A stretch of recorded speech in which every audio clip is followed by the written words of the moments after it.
Uh-oh. It's showtime. What's popping? What's popping, y'all? What's going on?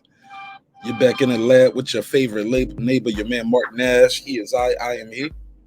Another great episode of Breaking Beats. Y'all see the title, you see the thumbnail.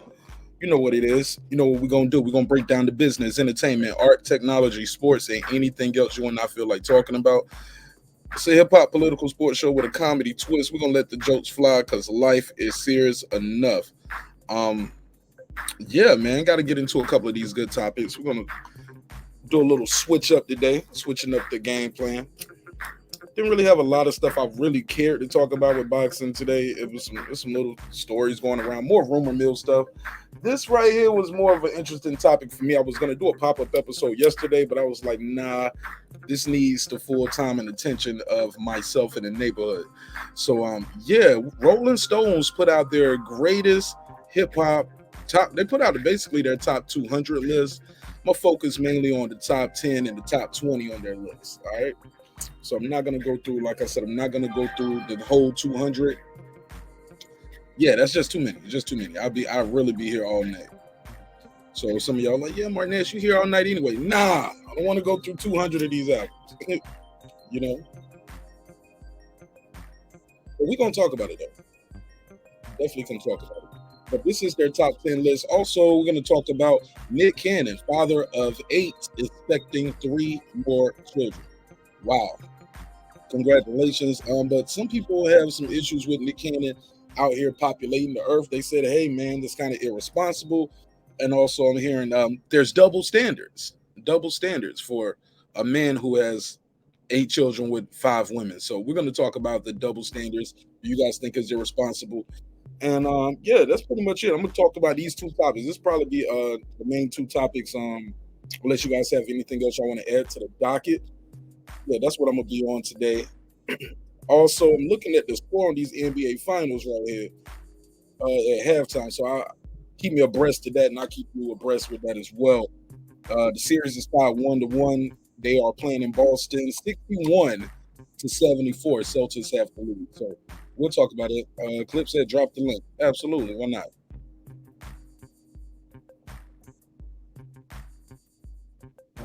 How you doing, Memory? Shout out to Born Supreme. My girl Memory. She got Martin Nash. Let's start the show, man. Run the intro. I'll be right back.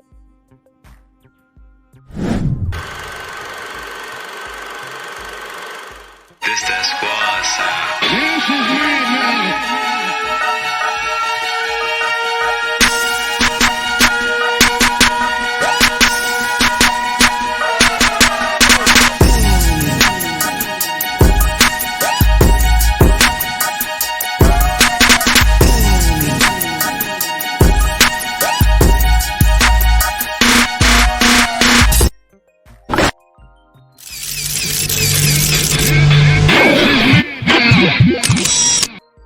Yeah, man. What up? What up? What up? What up, bro? What's poppin'? What's going on? We got the black favorite neighbor, the man Mark Nash.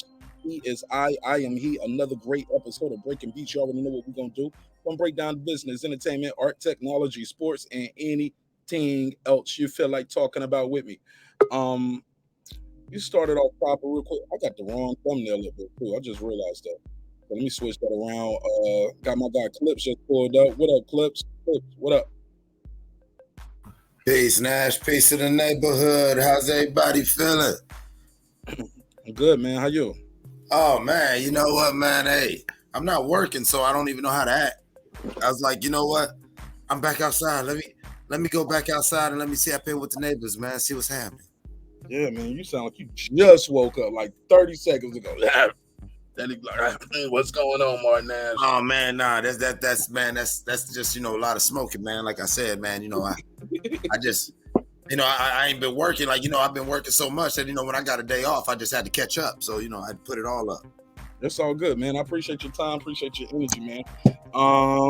What's on your mind?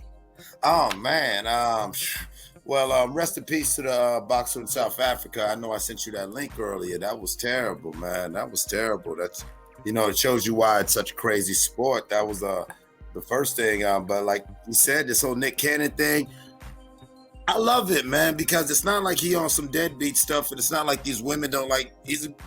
like we love it when a non-man of color is doing that. Like, I mean, as long as he's being responsible with his virility, why can't we celebrate that? And why has it got to be something crazy? Okay, I'm gonna go to this article. I got this article. Nick Cannon defends his parenting as a father of 8. Says there can be a lot of toxicity in traditional households. That's the headline. Give me your response on that before I read further. That's very true. As we try to talk about relationship issues and the male-female dynamic, we often try to pull back to certain paradigms and certain traditional mores and things that, honestly, when we really are, let's be emotional and mature about it. Sometimes when we look at them, we're those really positive constructs. Huh? Some of the things like some of the traditional nuclear family, the 1940s, 1930s mother-father household dynamic, as much as we look to that as the example of what should be upheld, we gotta honestly say that, yeah, some aspects of that construct weren't always positive. They do reinforce certain things that, yeah, to where if he can responsibly go about how he's doing things, I'm not gonna fault him. He's trying something different. And as long as he's doing it responsibly, he's taking care of his kids. Hopefully there's not a bunch of crazy arguments and drama around them kids. I mean, what's the problem? Okay. What do you think? What do you say to the people who are like, when you have 8 kids, 5 different women scattered, and they're not all in the same city. They're like all through the country, right? Right. You might be able to send a check, but to be in the house with, look, it's hard to give attention to 2 or 3 kids like in the same house together. When you have 8 across different states and things like that, some will argue you can't. They're single moms for the most part. Yeah, you're sending a check, probably a nice size check, but you're not there. You can't be at all those places at once. Do you get what I'm saying? No. And no one's saying that no one's saying that he can and the money's a substitute for it. Once again, I'm not even, trying to, I'm just say that is right. I'm saying he's trying something different, and if he can go about it in a positive way with us loving that house and the kids feel his presence. I mean, we celebrate actresses for, when they start having crazy amounts of children and adopted children. The Jolies and whatever like that. Like, it's like, hey, if you out here living and you can afford this sort of lifestyle, no one's gonna knock it. I think people have criticized. I know I have, and I've met pushback, and that's why I'm saying, okay. Well, you just said people don't do that. People have. Okay, yeah. Go ahead. I've met pushback when I've had my criticism of that, and to where I'm seeing a man do it, to where I'm saying, okay, let's see how this plays out. If you're saying that it can work on one side, let's see if it can work on the other. This is, for me, honestly, who is you and who is the D? Who is me? Well, I mean, nigga. But you said 2 different things. You said I don't see the criticism for that side. I jumped in to say yes, it is criticism. Then you reply, okay, it is criticism. I'm confused. No, I said no. I know I have criticized. I know I have said, yo, that's kind of crazy how she has all these kids or all like that. And she's too busy. That's mostly just kids around the nannies and stuff like that. And people are like, nah, they're doing it. Hey, they're taking care of their kids. It's like, okay, well, here's a man doing it. That's all I'm saying. Like, well, here's a man doing it, trying to navigate it, and let's see how this plays out. I'm not going to fault him because I was told don't jump to conclusions when a woman was doing it. I'm just trying to be fair to the man and give him a chance. I haven't heard about him fucking up, other than just having kids, and it's having kids really fucking up. Go ahead. And then I'm going to reply. No, I'm done. All right. What I want to say is this. Let me play the audio. And this is probably what some people are taking issue with too. I want you to hear the audio from, where is it at? Do I have it right here? Come on. I'm on pre-production meeting. Where we at?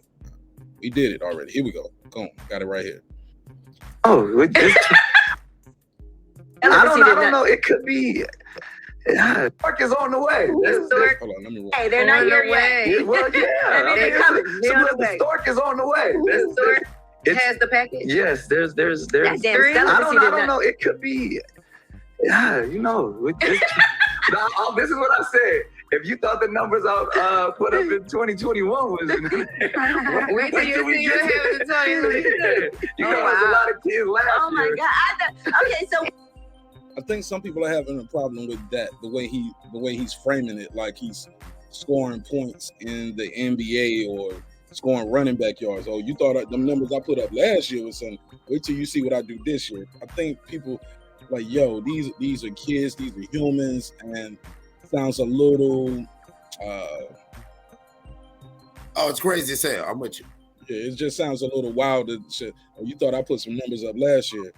I think people are having an issue with that, and because he is a role model, whether you want to admit it or not. He raised a generation over there with Nickelodeon. So I think some people are like, yo, and then he says, yo, I don't believe in protected sex. Like, we need to be having sex for a purpose. I think people took an issue with that. Shout out to Queen P in the building. Appreciate you. Shout out to Passion of Bliss. He said he can't be responsible. It's impossible. Mike Boston said only 2 albums, maybe one deserved to be in that list. But yeah, we're gonna get to that soon. Hey Mike, I'm hearing some feedback on your mic, bro. Just to let you know while you're unmuted. So yeah, whatever you got, can you I'll see if I can unmute your mic so I can turn it down a little bit. All right, let me just turn it down just a smidge. All right. Probably the fan in the back. Now I'm hearing myself though, yeah, a little bit. But go ahead, talk to me. What do you think of my what I said?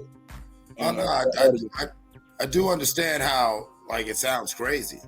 I do understand, like, yeah, I'm gonna just keep having kids and having kids because I'm rich, nigga. I'm gonna keep having kids. I get it. I get it, but I'm not gonna knock it.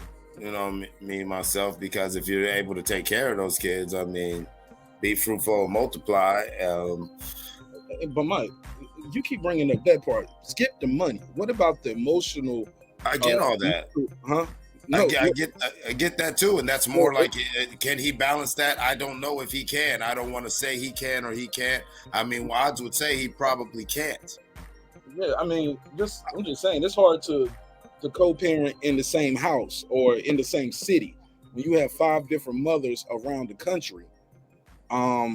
That's a lot hard. What about those kids linking up with their siblings? I was reading an article from one of the sisters. She said she only know one of the mothers. She doesn't know the other 3.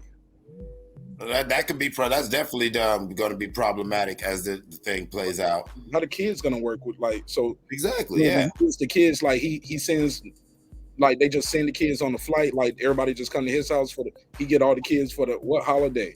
Like, how are the kids meeting and hanging out with their brothers and sisters? Right. You know, you got brothers and sisters, but y'all just don't hang out together. Like, right. That creates that weird dynamic. Here's my thing about what I'm saying about this. Go ahead, man. You kind of own it early. I wasn't finished, but I forgot it that quick because I'm now reading the comments. But go ahead. No, it was just like we've seen this happen before. Black males, white males. You got a whole bunch of you got different families in different counties. We've seen it, and I'm not excusing it, saying it's right. I'm saying if he wants to live like that, being in public eye, thinking that, well, I've got the resources to where I could do that. Let's see how he's going to navigate that and judge him accordingly by that. I'm agreeing with what you're saying. I'm saying I'm not just going to jump the gun and say he's wrong because that's the situation he keeps finding himself in. He's obviously doing it for a reason. Hopefully he's, you know what I'm saying? Hopefully he's smart, and hopefully he's going about it the right way. Hopefully this ain't no crazy Elijah Muhammad sort of situation or whatever like that. What does that mean? Like, I mean, I'm trying to not jump to the conclusions because I'm with you about the optics, but I just don't think that he's warranted us showing him, treating him that way, other than, okay, obviously this man is just going. So what's up with the chicks messing with him? So there's a chick that's casually dating or talking to Nick Cannon right now. She already knows his plan is to shoot up the club. Like, this man's notorious now. It's, put a stamp on it. Huh? So are these women with that lifestyle? That's what I keep adding. Like I'm saying, like, is this something that they're like, okay? Go ahead, I'm listening. I'm getting a little confused though, man. I'm getting a little confused right there, but I mean, what's so confusing? I just don't want to rush to the judgment. I will acknowledge the optics of it, but I will not rush to the judgment because, to our knowledge, it's not no crazy situation with the kids or the kids. I haven't heard about nothing crazy. It's not in the news or nothing, to where you never know. He might be trying to navigate that the best way he can. no, I'm saying you said something about some girl he shooting a club up like that's Exactly, man. Are you like you're picking apart? Like I said, like we know. So if he's messing with a chick right now, he wants to keep having kids. Like dude, he wants to keep having kids. Okay, we see what Nick Cannon's on. It is done. It is this was established already for years now. So he's dating a new chick, whoever he's talking to. You know what his plan is. So are you with this?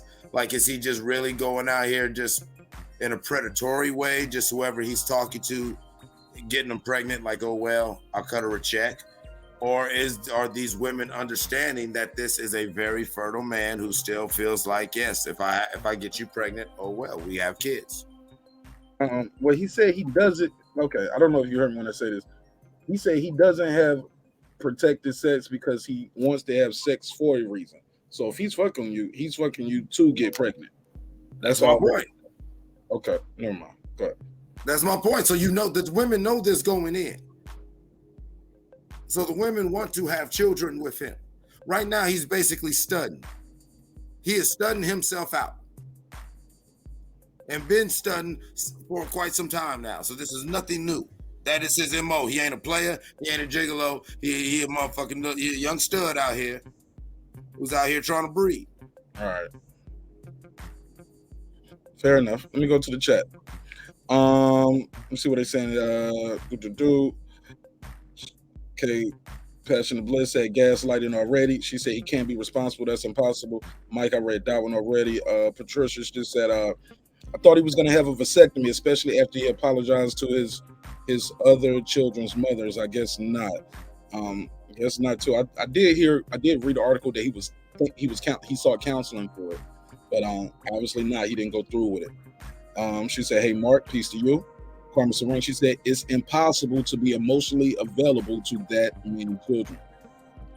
Yeah, I might have to agree with you on that, Carmen. It seems like it would be almost impossible.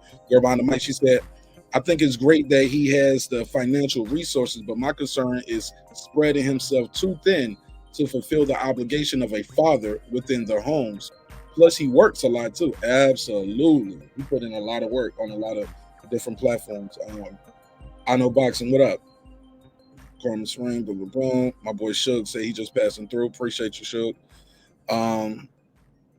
She said, if you're biracial and have a part-time job, you may be eligible to be impregnated by Nick Cannon. Damn, she roasted. I don't think we ever figured out Nick Cannon's reason for having so many kids, though. I know some people initially believe it was for medical purposes. He has lupus, or to build a legacy. Okay, didn't think of that, Queen P. Okay. You don't have to rush to judgment. It's basic math. One man divided by 11. I think it's going to be 11 kids. I think he said it might be 2 or 3 on the way right now. So there might be 10 to 11. Oh, so now you're going to blame the women. Okay. Patricia, that's what I'm wondering. Like, did he get a new diagnosis, or he feels like he has to populate before he gets the fuck out of here? I don't know. Yeah, me neither. She said at this point, we have to put some responsibility on that passion of bliss. Let me see on what part. Oh, we got to put some responsibility on at this point, right? The women too, right? Right. Carmen Serene said. She said he like a bucko the plantation. At least he owned the plantation, like he owned that land.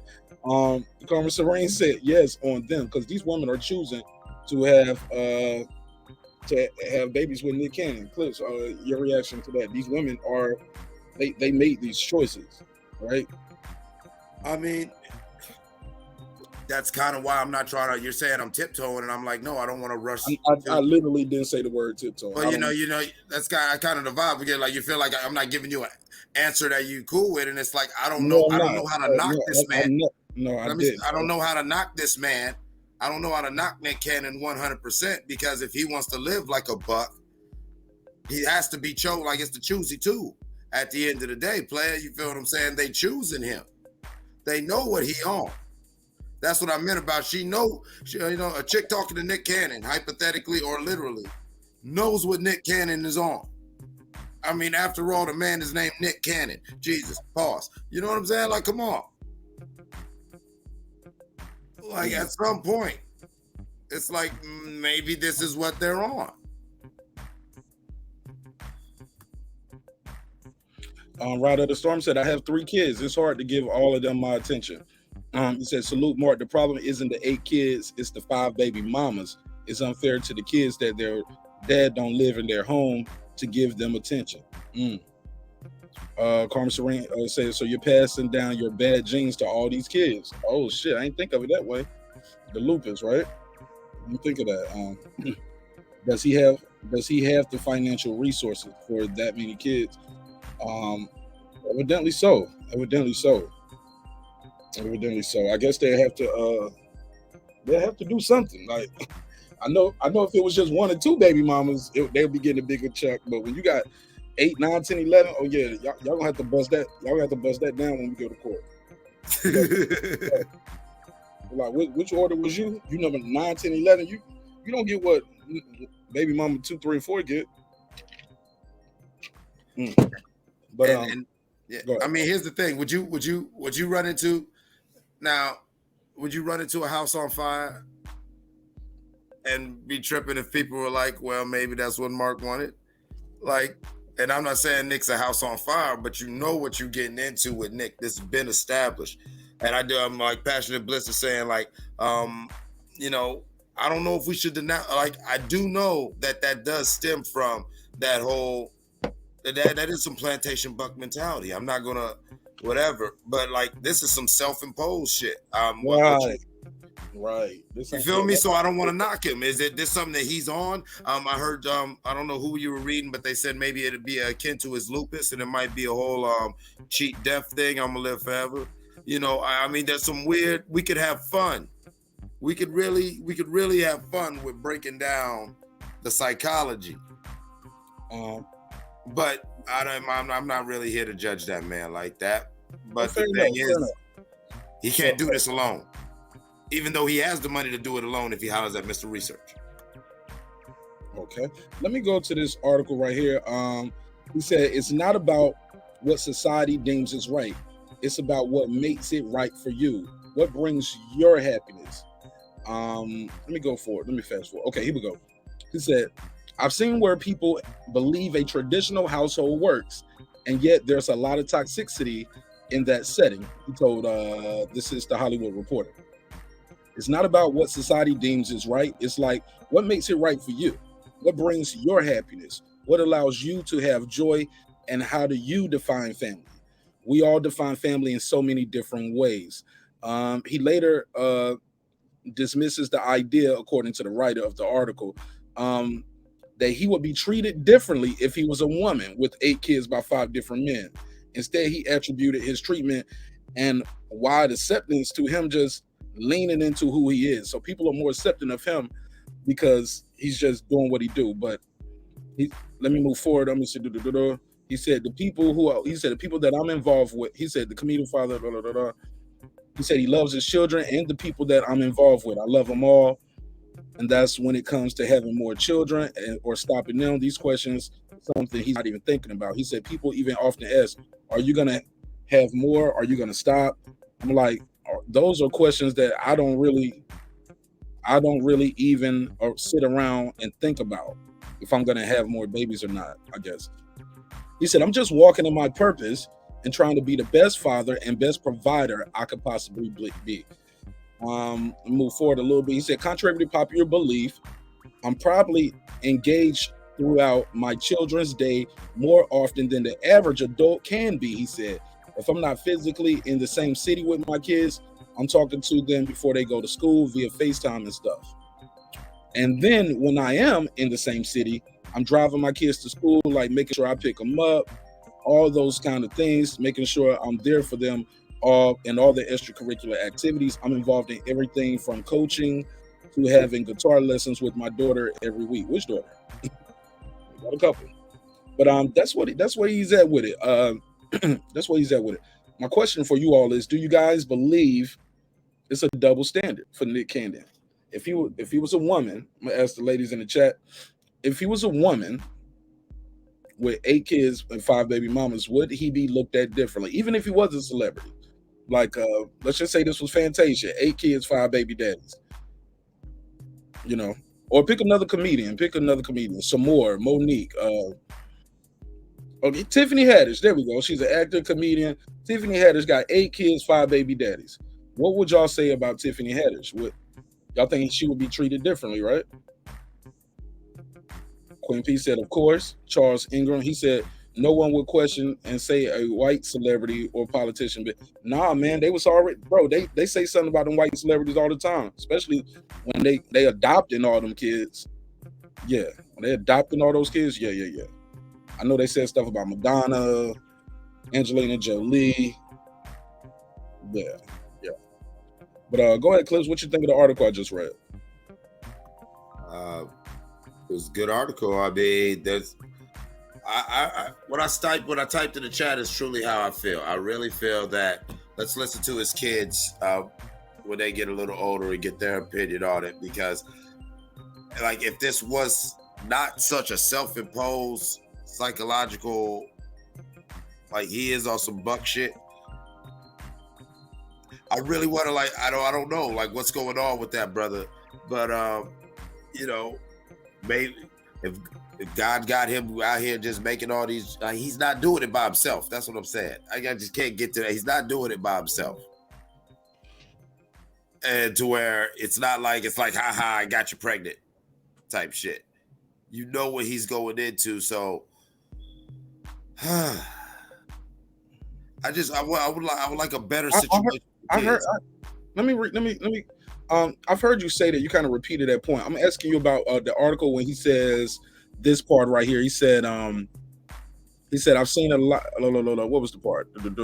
He said contrary to popular belief, I'm probably engaged throughout my children's day more than the average adult can be. Do you believe that?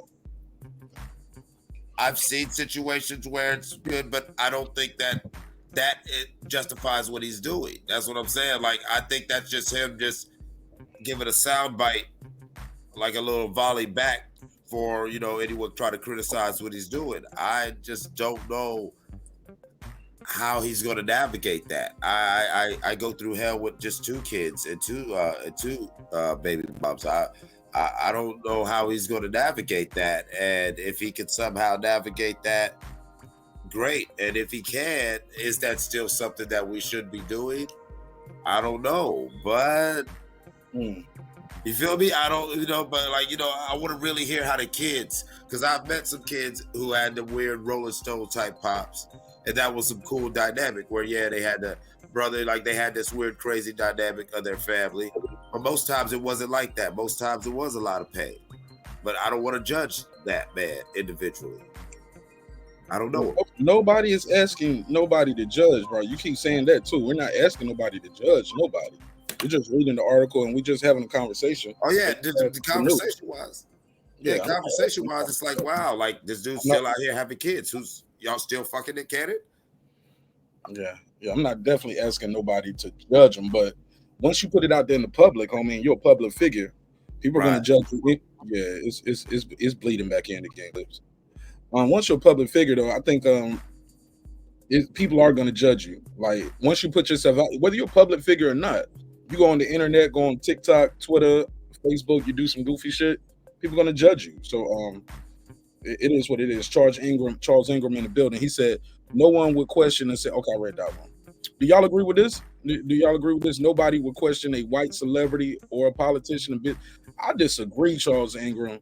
8 kids, 5 baby mamas, and look, you already know what they say about black men as fathers anyway. We have a stereotype of being absentee fathers, which could be further from the truth. Double standards are part of life. Absolutely, Born Supreme. Good point. I'm glad you brought that up. Queen P said she would be dragged and told that she doesn't deserve a good man. She should have looked for that good man in one of her kids' fathers. Right. Some people would say that, yes. She for the streets.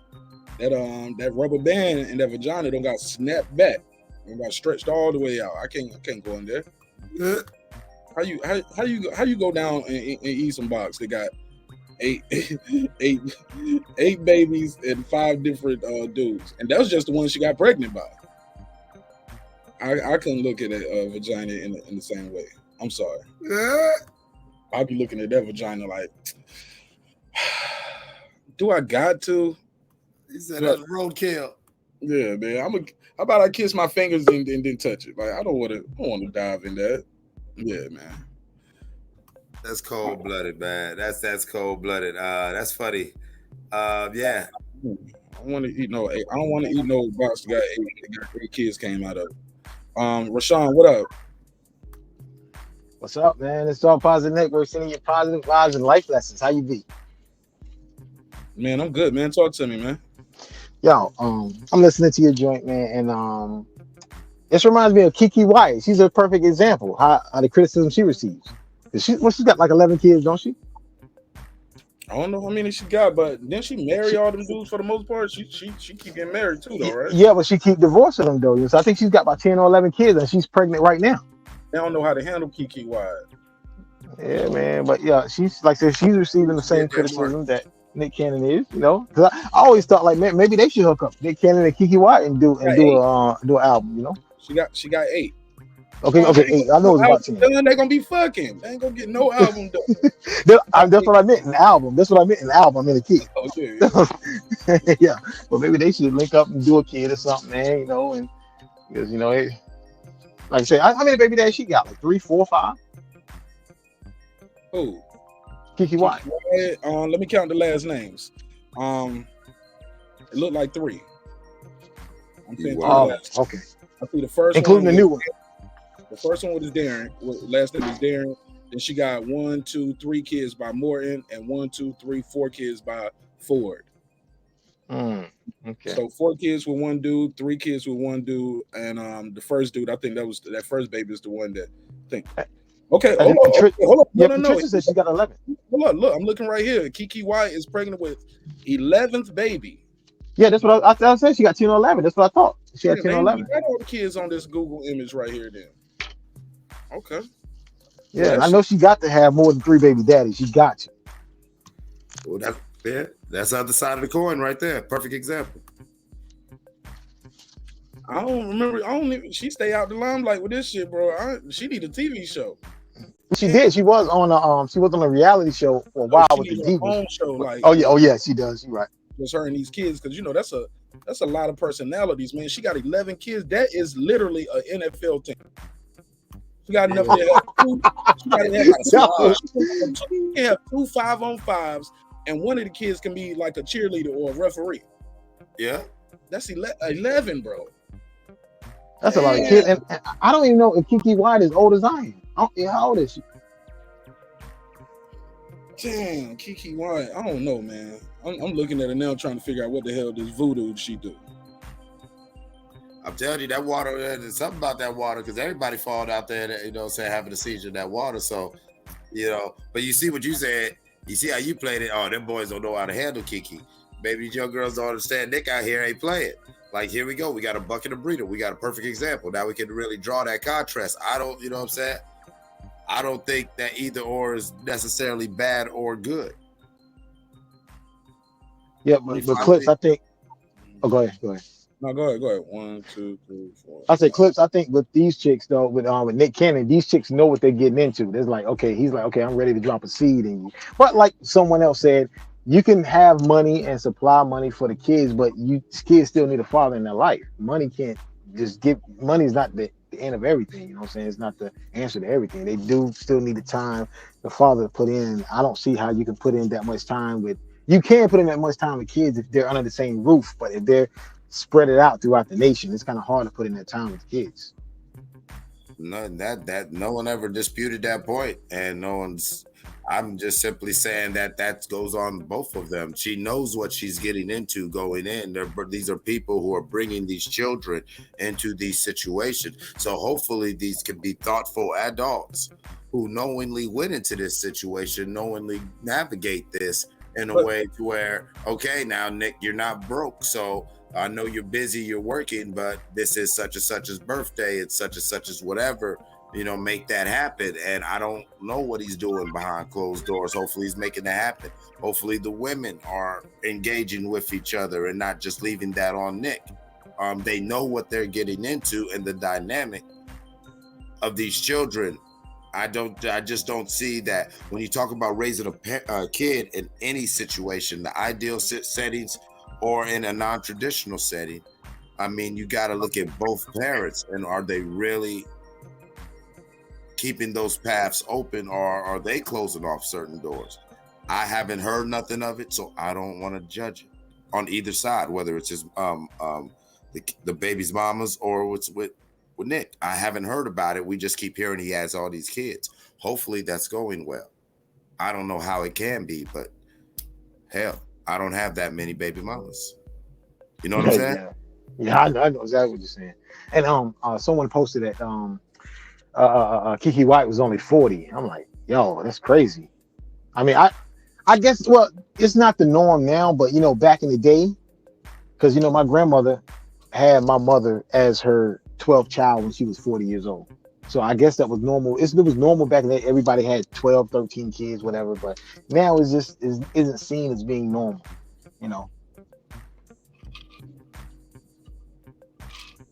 Go ahead, Clips. And you know what? All Positive Network, exactly. And for all the people who are like, whatever, that's kind of the reason why I don't want to say it's a bad thing, is because I got country roots. I remember motherfuckers who had and it wasn't but a generation before my generation where, motherfuckers having kids in the teens or the 20s wasn't too uncommon. Was it positive? No. But it wasn't too uncommon, both men and women, where, people who grew up with that family, you seen them around the 5 of the kids, but no, she had 3 other kids when she were younger. They were just older and didn't live in the house type shit. Or you always thought they were cousins or uncles. No, that's motherfucker's brother. I know a lot of families like that. Oh, yeah, definitely. And as they said, so in the chat said it was about one. Their grandmother had 13 kids by one husband. Yeah, my grandmother as well. My grandmother and grandfather was married, had 12 kids, and this was common within the church because we would go to. I'm from the South, so we would go to church in the South, and you would see all these families driving vans to church, and they would have 8, 9, 10 kids. This was very common. Everybody had a van going to church in the South back in the 80s. That was very common. 80s baby shit. Thank you. I'm an 80s baby. I remember seeing that as a kid where it was quite common. Being real young in North Carolina, visiting friends who stayed in Baltimore, Georgia, Florida, it was like, if you knew this family, like even when I stayed in Arizona, it was like the Robinson family was a huge family.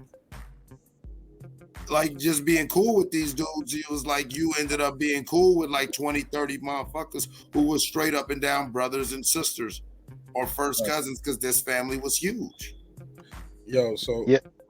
Go ahead, all positive.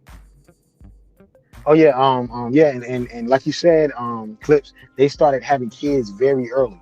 I'm talking like 15, 16 years old, because my grandmother was having kids so early that by the time she had my grandmother was 40. By the time she had my mother, one of her oldest son had already had a child. So my oldest first cousin is older than my mother. Well, I got a cousin who's older than this. Under the shit. Can y'all see the screen? Yeah, I see. This is gonna be Nick Cannon family reunion, bro.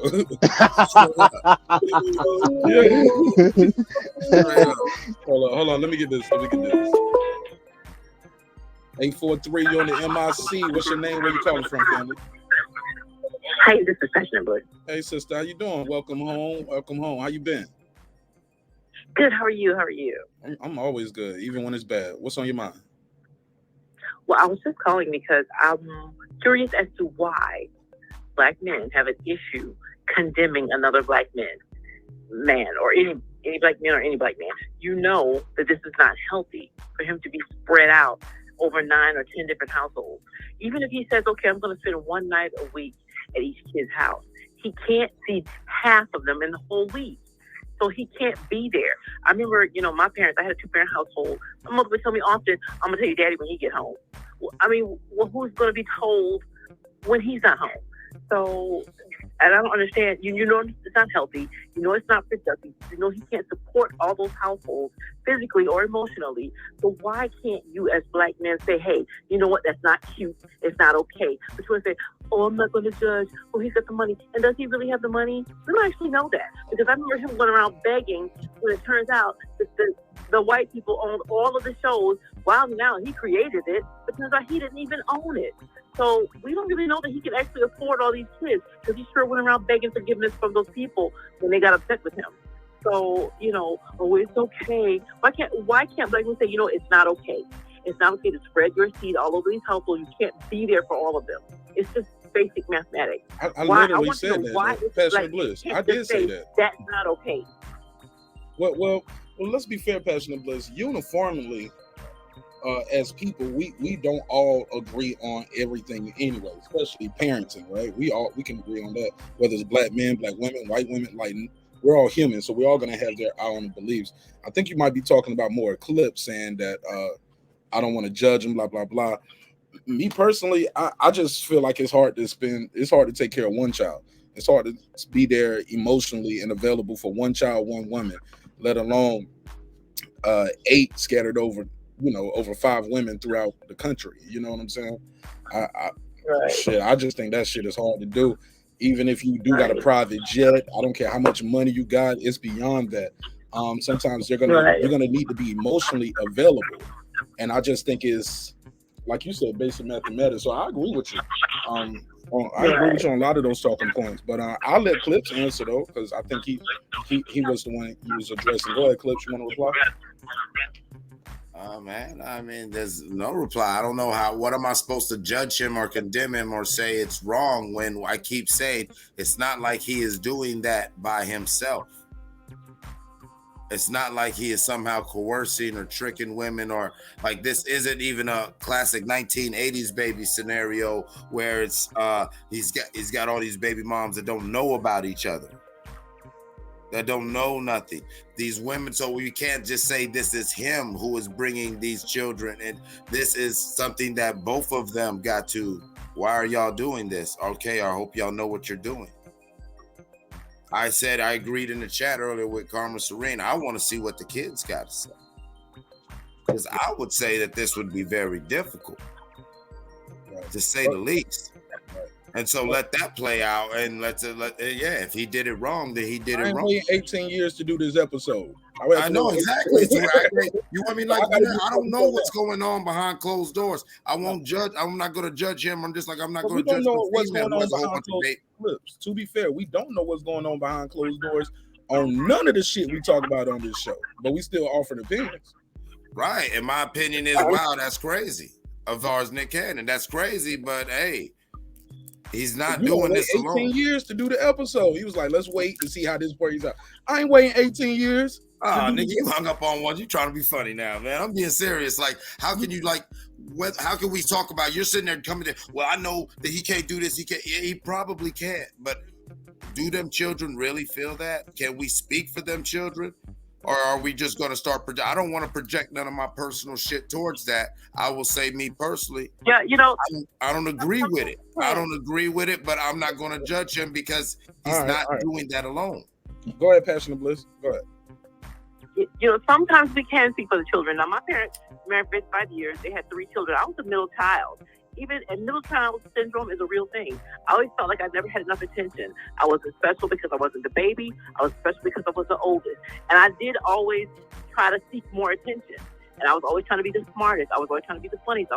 So, you can't we can't pretend that different childhood dynamics don't matter where you're competing for your parents' attention, even when they live in the same household. So when your parent is spread out over 10 households, you can't say that they're going to get enough. It's impossible for them to get enough attention. This is just normal, because I didn't create middle child syndrome. That's a psychological term. middle child syndrome is real. It's not projecting. It's a real thing. Look in psychology. Matter of fact, you can Google it. Google it. There's, when you have multiple children, all of them aren't going to get the same amount of attention, even if they're in the same household. So, but things that, and I feel like it's gaslighting when you say, oh, look at the mom. But the mama doesn't have 10 kids, unless you Kiki Wyatt. She doesn't have 10 kids. She has 2. So she's not the one who's being reckless and irresponsible, and she's not creating the broken homes. He is multiple. So I don't understand why black men have an issue with saying, that's not okay. You need to stop. It's not cute. Because the thing is that when interview I saw where that Marq showed, they were laughing and giggling and kicking like it was a great big joke, right. And like it was, hilarious. But the thing is that, you have to realize that you're creating broken homes. She's on the call. And people who have abandonment issues when they grow up into adulthood. Say what you said about abandonment. I missed that part. Say that again. The thing is that when you're creating multiple broken homes where you can't possibly be there, you can't even be there once a week. When you have 10 kids, you can't even be there once a week for them. So if you can call them on the phone, if they can reach you because you had a ward. And I don't know if he can even afford all these kids. At 5 or 10 years from now, is he still going to have the finances to support all these kids? They may be struggling and they may be in, court suing for child support. Who knows? The thing is that, emotional neglect is a real thing. Not being there is a real thing. Right. I didn't create the term, middle child syndrome. The middle child has always felt neglected. And I didn't create that. It's not projected because I didn't make that term up. You can Google it and see the real term. It happens. And that's with 3 kids. Imagine if you have 10 kids who feel like they haven't gotten their needs met. So I don't understand why black men are making like, oh, it's okay because he's got the money. The money doesn't replace him being there. Can you say certain people, like you keep putting, I'm a black man, and I didn't say that. And when you keep like you put words in my mouth, yo. Putting a whole blanket over all black men, and it's not men too. I've heard women say this too. I can pull up the live stream. Go to Twitter. There's a lot of people out there saying because he has X amount of finances and resources, they are okay with it. They're like, who are we to? Nick Cannon ain't worried about how many kids we have and why we questioning Nick Cannon. We're not gonna have to pay for him, like shit like that. But what I will add to this before I let you go, Passionate Bliss, that he sued those people for firing him from his own company. He was like, yo, I built this, I own this. He sued them, and I guess he had a big enough case because they let that shit go and gave him back his spot and gave him back his gig. But they did fire him from his own show, and he was like, I'm gonna get fired from my own show. He filed a lawsuit for over $1 billion. It's like, you can't fire me from a show I created. Right. And that case got dropped, and he was, hopefully that worked out for him. So he was back. Wildin'. I'm sorry, go ahead. I just had to do that. Because the money is not what creates broken people and creates a cycle of brokenness.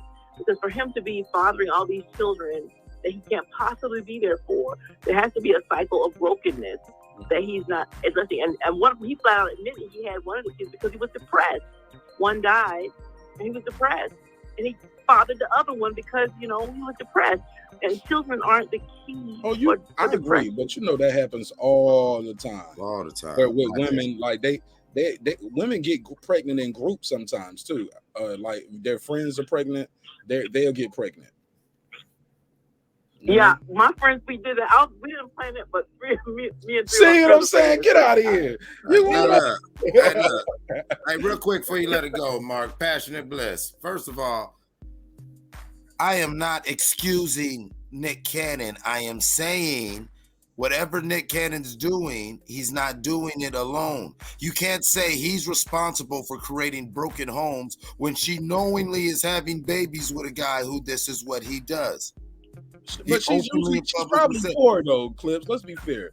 What? No, that's not be fair. They're both putting the children. They're the 2 adults. But he's weaponizing his money and his celebrity. No, it doesn't matter. Because it doesn't matter. Because if he didn't have the money or the celebrity, if he did not have the money or celebrity, then you would be saying, well, he's doing all this irresponsibly. He is openly saying, I am out here living my life. Too much background noise. You got too much background noise, homie. Mute your mic, and I'll come back to you. Mute your mic. Can you hear me now? Yeah, just mute your mic. Let me get this other person because you got a lot of background noise. You good now? You good now? You good now, though? Clips, finish your point, and then gonna let Passion Bliss give her final thoughts, and I got another caller. Yeah, like, and then once again, like, I've listened to what you're saying, and I'm not trying to belittle your struggle, what you're going through, but yes, once again, you are doing the very opposite of what I said from the beginning. I'm not going to project. Everyone has their own middle child issues, and we could be in a normal home and still feel neglect. Okay? Fair enough. Everyone gets that. I got to pass it. I got somebody Everyone else. gets that. But to start claiming that Nick is some monster doing this on his own, then you are taking away the responsibility of the women who are still letting this monster put babies in them. And I'm gonna mute your mic. I don't want to call the man a monster. I don't think he's a monster. And I never heard her say of the women, No, she kept putting it on Nick. She kept putting it on Nick, and it's like, I'm not gonna. Please, my brother, please. I'm trying to segue. If I mute your mic, please don't unmute your mic. Just to cut back in. I'm trying to segue. Pastor Blitz, give me your final thoughts. And I got somebody else on another line, and I got somebody else on the panel. You're more than welcome to pull up with my sister. Give me your final thoughts, though.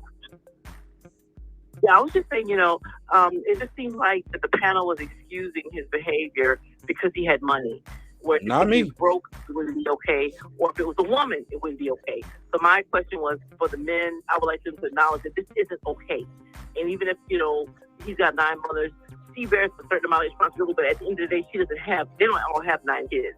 He does. Good point. He's the one that's like a wild horse in this scenario. Right. And so I just was wanting to question, are we at some point going to hold these behaviors responsible and say they're not okay, so that the next generations that are coming can realize, this actually isn't okay, even if you can afford it. Even if you can do it, doesn't mean you should do it. And so that was my only point. Good point. Good point. All the time, anytime. You can call back too. If we say something to piss you off, you can call back. 240, talk to me. 240. What's your name? Where you from, family? What's up, bro? This is Talent. I'm from DC. Talk to me, Talent. What's on your mind? Well, I was sitting there listening to the last communicator just popping up, and she was saying something about how we're not holding him accountable. First of all, I'm a black man. Number one, let me say that. I know you can't see me. Pretty sure I'm that. And I wanted to make sure that I threw out there that everybody isn't in the same bucket. I think one of y'all said that. She's putting a blanket perception over everybody. We're not all saying, yeah, good job. Nah, but the fact is, where are we blaming these? How many baby mothers he got? 5. You got 5? Yeah, 8 kids, 5 mothers so far. We don't know if the new kids on the way. I think it's 2 or maybe 3 on the way. We don't know how many of those go with the same mothers. But so when is these women getting lined up about how they taking advantage of the resources they feel like they getting a hold of by getting taken care of for the rest of their life? Because they got the wage laws in this country. Did you hear what the sister said? They're gonna be able to get child support regardless. You hear what the sister said? But they only have 1 kid or maybe 2 kids with them. They don't have to spread their money, resources, or their time out as far as 8 kids. They only got to focus on the 1 or 2 they got. He got to focus on 8. Where right. He's the one planting the seed, right? He's the one on a mission to populate the earth. She just have 2 kids or 1 kid. Like, it's not the same. But it's not the same. But I'm saying, as far as like these women is the ones that's out here looking and taking the bait. They out there throwing it out there saying, look, I'll give you another kid. That's fine. What are they getting out of it? They're getting a baby, of course. They're getting to say that they got Nick Cannon's kid. You know what I'm saying? And then what? They looking for a check at some point. Or he got to be taken care of. Because that's the whole purpose. That's why they got time to do this, man. Okay. Fair enough. That's how I feel, man. You know what I'm saying? At the end of the day, all I be talking about to a lot of folks in my circle, man, is how, we losing voices out here, man, when it comes to outside of how we see things. You know what I'm saying? There's no support out here for men and how they moving. You know what I'm saying? So when it comes to that, you're not going to hear for so many people sliding them. Because, if he could take care of the responsibility and he going to do that, it ain't like he out this joint doing it like, like how they made the stigma out, how like my father was or whatever, where I got 2 half brothers in Baltimore, half sister in Cali, half brother in Cali because he was a truck driver. You know what I'm saying? And I'm in DC. ain't never know him or nothing like that. He ain't talking like he gonna be doing that. And his kids know who he is. So, you know, yeah, he's spreading himself out. That's something that he got to deal with. But these women that they laid down with him, they knew what the first baby mother was dealing, how she was going, and what she was getting supported with. Because they did their research. They're not stupid. They're not just gonna jump out there. Fair enough. All right. Well, I appreciate you calling in, man. I got some more people on the panel. We're gonna jump back to the conversation. Thank you for calling, bro. No question. All right. Shout out to my guy 240. I believe Girl Behind the Mic was next, and then Mex. Talk to me, Girl Behind the Mic. What's on your mind with this topic? Shout out to everybody on the panel and chat. So I had a epiphany as we were all talking about this, right? So here's the thing for me and my speculative opinion. What Nick Cannon is doing for me, it's not wrong. Okay, it's not this situation. I don't believe there's a right or wrong. What he's doing is not wrong. It's his sperm, it's his money, it's him.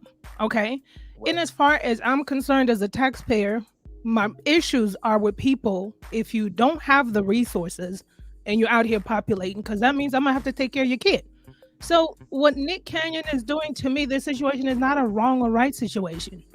Now, personally, kids that grow up without a two-parent home, aren't they more, likely to get into other things? Well, that's where I was gonna go. So personally, he might not have to pay for him, but he might shoot up the school. Well, here's the thing. Personally speaking, okay, he can afford these children, okay, but he can't. Personally speaking, I think it's selfish. Okay, I don't think it's wrong or right. I think it's selfish from my personal experience, okay? Because to me, you're doing it selfishly for yourself. What about the children? Is what I think.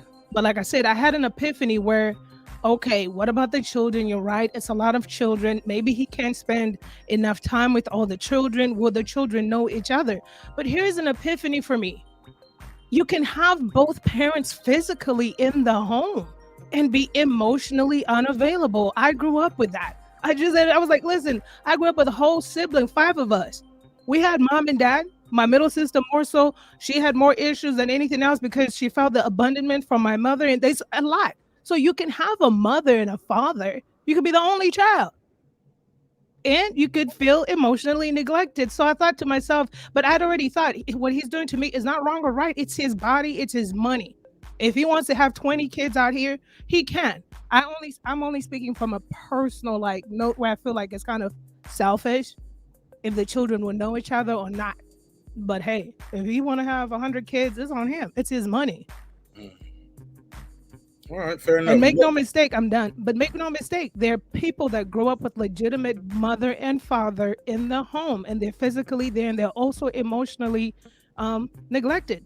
So It's not about just fertilizing and bouncing. Right. And then make no mistake, one of these kids or some of these kids may not have him physically there, but they may grow up to being their best. We don't know. I know people that come from single homes that grew up phenomenally. Right. All right, fair enough. Go ahead, Mex. Talk to me. What's on your mind, bro?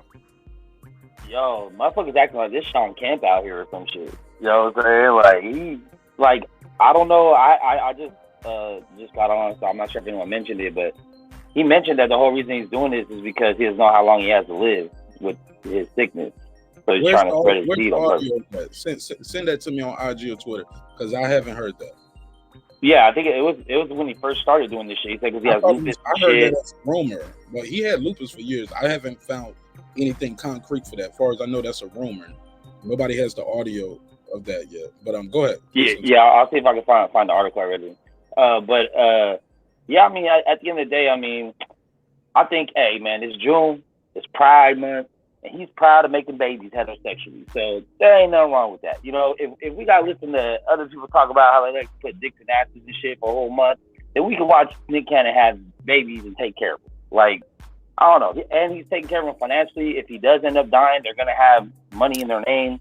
So, I mean, shit, he's doing better than my dad did with me. Fuck it. He can adopt me. He needs another one. You gonna call Nick Cannon stepdaddy? Daddy Nick.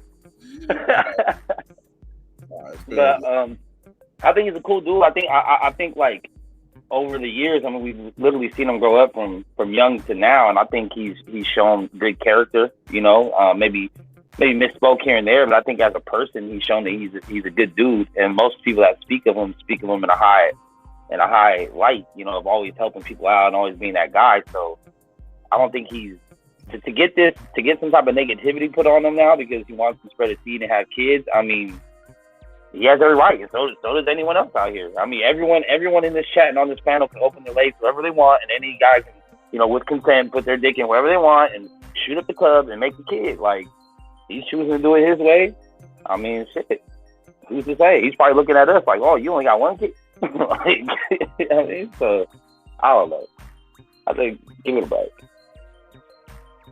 All right. Pass it back around. All Positive Network. And then we'll go back to clips. Oh yeah, you know, everything that Max said, and girl behind the mic and Clips was saying. I mean, we're not defending Nick Cannon. We're not praising Nick Cannon. We're saying that we don't know what the situation is.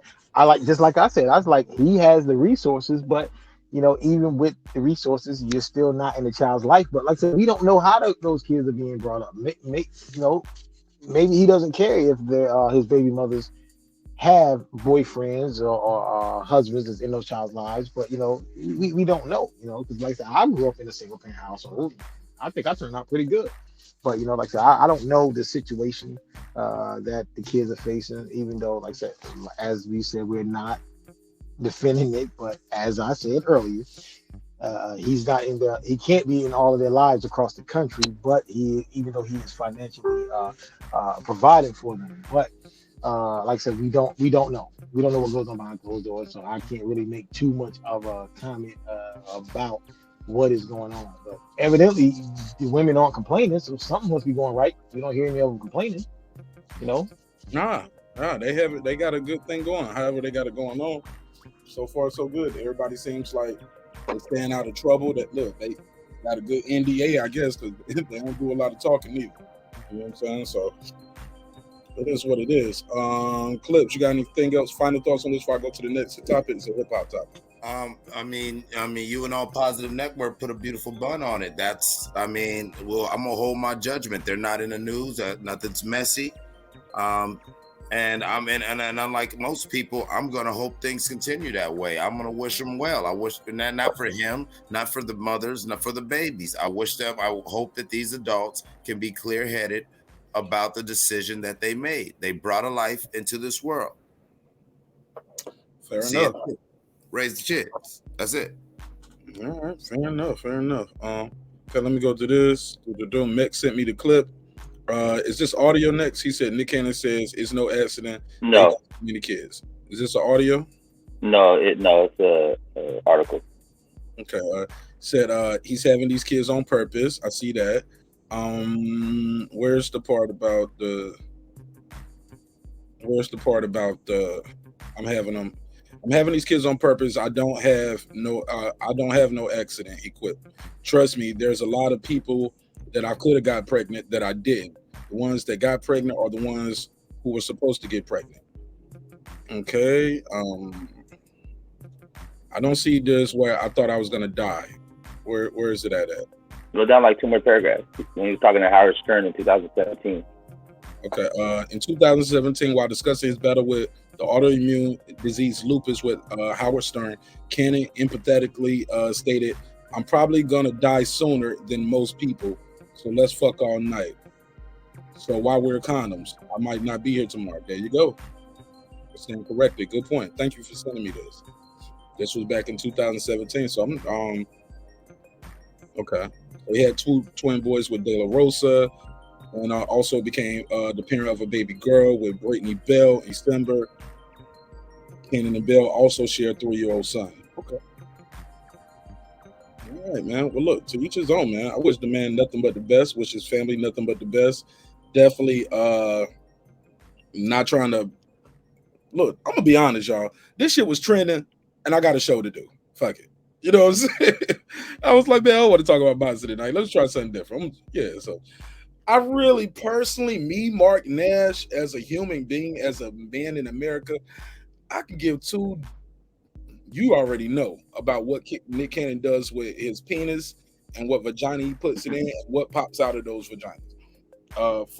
But when you start talking about culturally and him being, I guess, a role model, and you're out promoting no condoms, clips or Mex, one of y'all is bleeding back through the show. I'm hearing the clipping. When you think of it in that proximity, I get it. People got an opinion about your life because you're a celebrity, but man, I don't care what Nick Cannon doing like that, to the point where I'm gonna be upset with Passionate Bliss. I'm gonna be upset with Clips, and we all gonna I don't like your show anymore, Marq Nash. I'm gonna home. Nah, man, it's a topic. Sometimes these topics can get a little heated, especially when you're talking about social constraints and things of that nature. But it's all love. It's all love. I wish Nick Cannon and the Cannon kids nothing but the best. Anybody got anything else on this before I get into this hip hop? We got to talk about this. Rolling Stone. Rolling Stones put out a top hip hop album of all time list. They got 200. We're not going to go through all 200. I just want to focus on the top 20, mainly the top 10 and what's not there. Girl behind the mic, you got anything else on this? You want to stick around for the hip hop, or you just came to for the Cannon talk? I could stick around. Yeah. Final thoughts on Nick Cannon, if you want to. Like I said, it's not a matter of wrong or right. Now I understand from that article, which I was wondering. I was like, I didn't want to say it, but I was like, is he dying or something? I know he has lupus, but man, I dated a girl with lupus. That bitch somewhere taking it to the face right now in DC. She all right. Yeah, she was all right. That bitch was all right. She ain't died yet. And so from reading from that article, listen, it makes sense, but listen, if he wants to have all these kids, he can have the kids. Like I said, make no mistake, the issue that happens in the Western culture is you look to the wrong people as role models. Nobody in the celebrity limelight should be any one of y'all role models. Nobody. Because you don't know what happens behind closed doors until it comes out in the open. So, I mean, he's not my role model. And he shouldn't be any one of y'all's role models or your kid's role model, because you don't know him personally. Anything can come up in the tabloids tomorrow, and then we do what we do as the Black community, talk about him bad as well, jump on the bandwagon. So he's not he shouldn't be anybody's role model. You may want to admire or maybe how he amassed his success. I see that, I understand that, but he can have as many kids as he wants to. It's not wrong. He's got the resources. I understand the kids will grow up. My father has 3 kids out of wedlock out there somewhere in the bushes. I don't know them, but I'm pretty sure. Huh? So that's kind of racist. That's fucked up. Why they got to be in the bush? They're out there in the bushes because I don't know them. I've just heard about them. And he had him while he was married to my mother. While they were creating a family. So I don't know how they feel. I know how I feel. I had a physical father, but Papa was a Rolling Stone. He was emotionally not available. So before we even harp on the emotional availability of a person like Nick Cannon, we got to look to our own households. Show me a perfect home, because I want to see it. Most of us, or some of us, because people get offended most. Oh, not me. Okay, some of us grew up in dysfunctional households with the biological father, with the biological mother, and it's still toxic as fuck. Thank you. So I mean, yeah, to me, like I said, it's just selfish. It's an opinion. He's selfish, but hey, dude, listen. If I win $1 billion overnight, I might have a baby. Because I'm going to need somebody to enjoy my money when I die. Bliss, turn the YouTube down in the background. It's a little too loud. It's bleeding back in the show. Okay. All right, one more time. Go ahead, Passionate Bliss, and we're going to land the plane after this and go to the next topic. What's on your mind, my sister?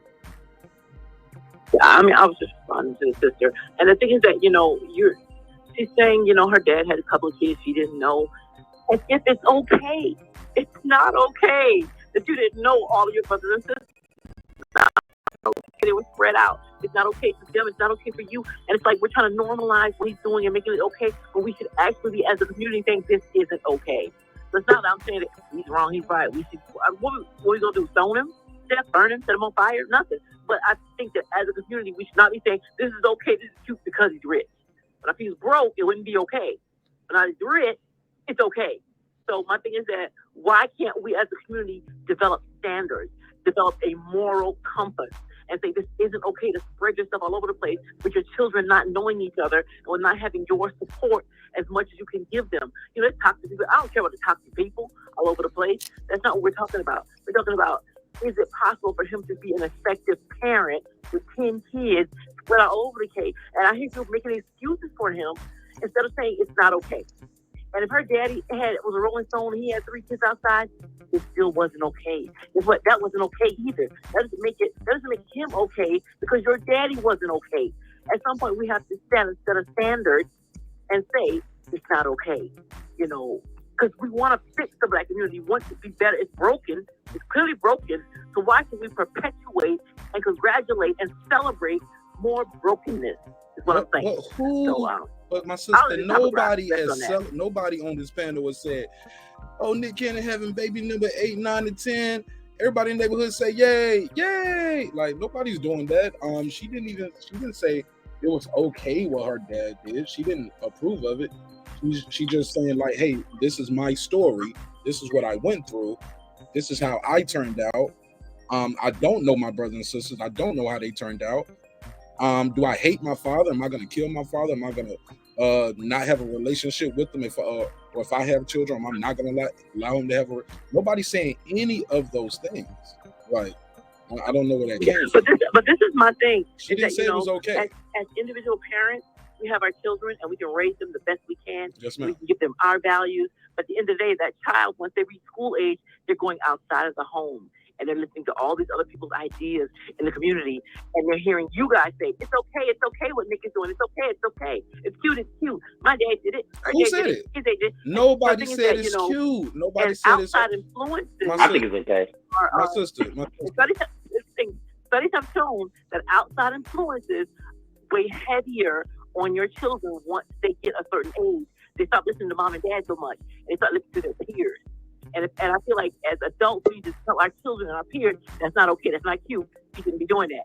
So that our children, when they leave our home and they're outside our influence, they're not hearing us all say, it's okay, my dad did it, her dad did it, his dad did it, it's okay. Okay, Passion Bliss. I got Passion Bliss. Well, I gotta reiterate this again. Nobody said it's okay that her dad cheated on her mom and had kids out of wedlock with somebody else and she does not know her siblings. She never said it's okay. She's just telling you her story, her journey, and what happened and what she went through and how she don't know her siblings. We don't even know how she feel about not knowing her siblings. She never said it's okay. I just want to make that clear. Okay. But I appreciate you. Thank you so much for calling in. God bless you. No, leave her on. I got a question for her. No, Reggie, nah, nigga. It's a simple one. She gonna talk about it in the chat. She can hear you. Reggie. I love Reggie. I'm not letting you run people off my show no more. Man, I wasn't gonna run her off, man. No more, Reggie. I'd like to answer to that. We're done. Running people off. Let girl behind the mic answer the caller, and now let my guy Reggie get his take on this topic, and then we're gonna move forward to some hip hop. Go ahead, girl behind the mic. All right. So I absolutely understand the concerns, right? And I'm gonna say this with love. Listen. I was an adult when I found out about this. Okay, I was not okay with what was going on in our family, with what was going on with my dad, my mom. I was not okay. And never did I ever say it was okay. If you listen to the tonality and the messages, Nick Cannon, however you say it, has amassed wealth, enough wealth to do whatever he wants. Maybe it wasn't kids. Maybe he wants to buy 10 yachts. He could do that. So if there are kids listening, the key to success is make money. Have your money, have whatever you want to do. That's number one. Number two, let me break this down real quick. My fundamental belief in life, especially when I hear sometimes, I'm not saying necessarily I heard it from the caller about the community, meaning Black people. Sometimes when I hear that, my fundamental belief in life is in order to change in society or community, we got to be the change immediately that we want to see. So therefore, what I will start to correct is my mother and father grew up in polygamous situations in their families. They were extended. We don't know none of them people, but they're immediate people. So my mother and father got together. They had us, but my dad was out there. I know talking about my mom, but my dad was out there. Okay, catch these T's. They produced five. Catch these T's. They produced 5 children. Okay, I have one brother, had 4 younger siblings, 1 passed. But out of the 5 of us grown kids, we have worked so hard to be where we are. One person as a child, which is my late sister, who was with her child's father, husband for 8 years before she passed. So understand that what I'm trying to say, as children, we saw the dysfunction and we said, F that. We don't want that. I saw it from a young age. And even as a young girl, that's why I don't have children today. Because I'm like, if raising kids is like this, I don't want it. But let me understand life a little bit more. So I'm doing my due diligence in being responsible to society so that I don't recreate the patterns. No one said it's okay. Okay, if I say that it's not wrong or right, it's not our place to judge a multi-millionaire what they do with their money.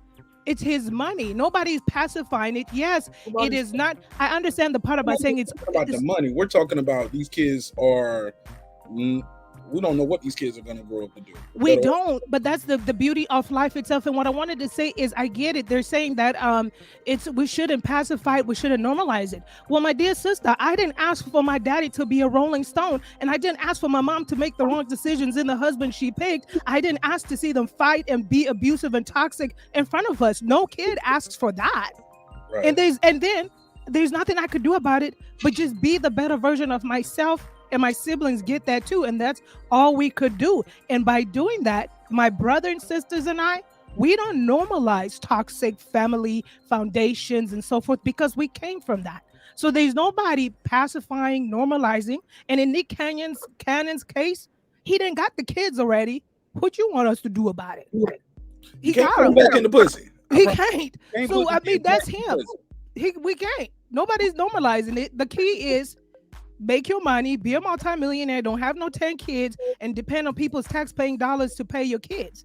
His kids will want for nothing, knock on wood, if he leaves. Should they not have a father? No. But my point again is, day in and day out, their households with mother and father, but they're emotionally unavailable. People don't want to talk about that. Oh, okay. He said, DJ said, it's all fun and games till one kid has a game, 2 and game, and 2 and the other 3 have graduations at 2:30. Okay, yeah, I get you. You're spreading yourself thin. Reggie Owens, give me your take on this, man. Then we got to move on to the next topic. Yeah, my thing is, man, you got the money to take care of this shit. You have as many kids as you want, but as a father, you want to make sure you're there for the kids, in which Nick did express. I think some people draw on too much of their personal situation. That's why I want that passionate bliss. I don't know if her situation is one where maybe she was in a relationship and a man stepped out and had a child in the midst of their relationships, because she seemed to take, kind of I don't know, it seemed to affect her emotionally, but this dude, he doesn't promote what he's doing. I think people just know the story that he got multiple women and say some dudes want a lot of kids. If you got the finances to do that shit, then you're going to do it. Of course, you expected to have it with the woman that you had the first set of kids with. Some women ain't going to want 8 kids though, Reggie. They were like, this pussy ain't about to stretch out like that. Yeah, exactly. But sometimes, and then even a man may accept it. Okay, she don't want a lot of kids. And then the relationship goes falters away, and you're better off just co-parenting, working together. That situation, you step in another situation, you knock her up. That shit don't work. You move to the next. But also, in the midst of that, I'm pretty sure he takes care of those kids' mother. Pretty sure he does that. So he doesn't create a situation where it's him doing good, things look like this over here, and there's a struggle on the other side. I'm pretty sure with the fact that he has the kids, he's accumulating the wealth from kind of work he's doing, that he's taking care of those mothers, and they ain't got They ain't out here scratching and surviving type of situations. So, but some people want a lot of kids, and I think Nick Cannon probably is one of those people. If I had the money, I would have a lot of fucking kids too. I would want a couple more kids, but I don't think I would go full Nick Cannon with the dick, bro. I don't think I'm gonna go Nick Cannon with the dick. Like, cause Reggie, I see you with your kids on live reading with them in between live streams. You up there, hey, y'all sit your asses down. You know what I'm saying? I see you spending good time with them, giving them that good black father training. Yeah, not that I can do it. I can do it with a lot of kids. That's a good daddy. He's there. Handing out school work, juice cups, and ass whippings. That's a good father. I'm joking, of course. Do you think it's a double standard, Reg? Let me get your take on that before we go on. If this was Tiffany Haddish with 8 kids by 5 different men, will we be looking at her differently because she's a woman? She'll be a hoe. A lot of women do that shit. Shit. I'm talking about a celebrity woman. She's rich. She can afford to take care of these kids. 8 kids, 5 different baby daddies. How would you respond? You'll be like, where I sign up, huh? I bust a nut. Man, I really don't be judging that shit. I'll be like, damn, she should have made better decisions not to have kids. But a lot of situations just in this country, not just a black thing, come from shit like that. A woman trying to get on, but there's a lot of women in that situation. I don't think they get judged like that. Most people jump to the conclusion that people are gonna automatically assume that they're hoes or some shit. But it could be a woman just trying to get on, or like even with the dude situation. You had a kid with this person that didn't work out, you got with someone else. And of course, in the midst of that, you ain't just sitting on the couch looking at the paper, watching Netflix, and ain't fucking each other. Like, so it's gonna happen. It's just a decision. You keep the child. Shit is going good. When things are going good in a relationship and she misses that period and she feels that she got something with a person, she gonna keep that child. So it's just those are factors that come into it. We're humans. We're species of being that reproduce. So I look at it from that point. As long as he ain't running out on the kids, just knocking her up, the kids out here struggling, the mothers in here struggling, like, then that'd be a different story. But he taking care of all situations that matter. The kids is with him. They gonna know who he is. I mean, I can't knock that shit. Yeah, and even if it's a woman. All right, yeah, because he's definitely has the resources to, and I'm not talking about financially take on. He got the resources to just hop on a jet and just go. You know, I can be here, I can go there. He can pick up the kids, have the kids with him during these times, during the off seasons of filming. Don't know how that works, like all the kids together. I know the sister said she hasn't met all the mothers, but I'm hoping that all the kids are meeting each other, and I wish him nothing but the best. I bet that Christmas tree is lit at the Cannon house though, or he's traveling. You gotta have Christmas at his house now when you got that many kids, right? You can't just yeah. You don't want to go hop in the house. You ain't gonna get to everybody. Shit. You ain't gonna get to everybody to New Year's. You start on Christmas Eve. You ain't gonna be done to New Year's Eve. So you gotta have Christmas at the house, and I look forward to seeing what happens with these kids. Beautiful babies, beautiful black babies, and definitely chopping down the general wealth a little bit though. You spreading it out a little bit. Definitely chopping up that generational wealth. Well, start at 100 million, might end up being a couple 100,000 by the time this time. I'm joking. Hey, look, but this ain't my business, man. It's just a topic, just to have some fun on a Wednesday. It's hump day, right? And definitely nobody's doing more humping than Nick Cannon. Let's get into this hip hop topic. Appreciate everybody's time and energy for being here. It's your man Marq Nash, Breaking Beats. Let's go to this next segment of the show. Let's do it like this.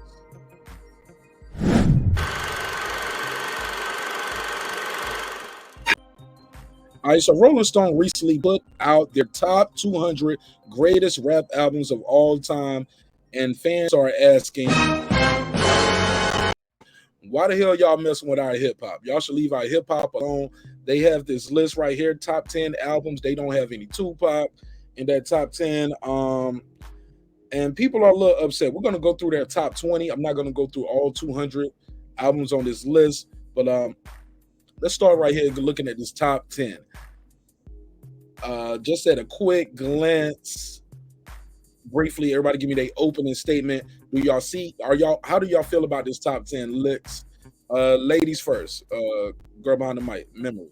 Talk to me. When you see this top 10 list, how do you feel about it? So far, wait a minute, where is okay? So far, it's so two. I mean, number one is sort of accurate, even though it should have been Tupac on there. But these are a lot of questionable ones. I don't know about Wu-Tang being at 8. What did I see? And I don't know about Lauryn Hill being at 10.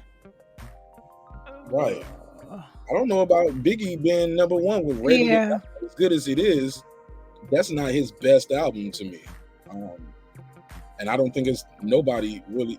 And look, Outkast Stankonia, as good as I don't look, Jay-Z Blueprint isn't arguably, some people want to say that's his best album. Facts. You know, this list is kind of crazy. It's all over the place. But we're gonna jump into it. Let's start at anybody else want to just glance at this list? Give me that quick yes, I definitely want to. You know, I want to give you my opinion on it, man. But look, first of all, I don't pay attention to Rolling Stone because when Rolling Stone came out with this greatest singer list of all time years ago, we did that down on the show. I was yeah. I was just saying I wasn't feeling that list because there's no way in the world that Bob Dylan's a better singer than Donny Hathaway or Bobby Womack. I'm not buying it. But at the end of the day, Rolling Stone does this stuff for attention. They're doing it for attention. There's no way they believe that Kendrick Lamar has one of the top 5 greatest albums in hip hop history when he does not have one of the top 10 greatest albums in West Coast history. It ain't no way. And I like Kendrick Lamar, but like, come on, man. They doing it. I don't have any more comments. Miseducation of Lauryn Hill is a great album. I love it, but it's not even a hip hop album. It's not even, she's like rapping on 3 songs. I agree with that shit 1,000,000,000%. I wouldn't put Missy album on that shit. Missy album wouldn't be in the top 100 greatest hip hop albums. The thing with the Outkast albums and the Biggie albums they selected is bullshit. The Kanye West album they picked is bullshit. And I don't think Kanye has an album that fits in the top 10 of greatest hip hop albums. Whoa. He don't. Blasphemous. Nah, ain't blasphemy top 10. No, he don't. And then the judges got to be a bunch of Starbucks drinking hippie culture white guys or hipster culture white folks.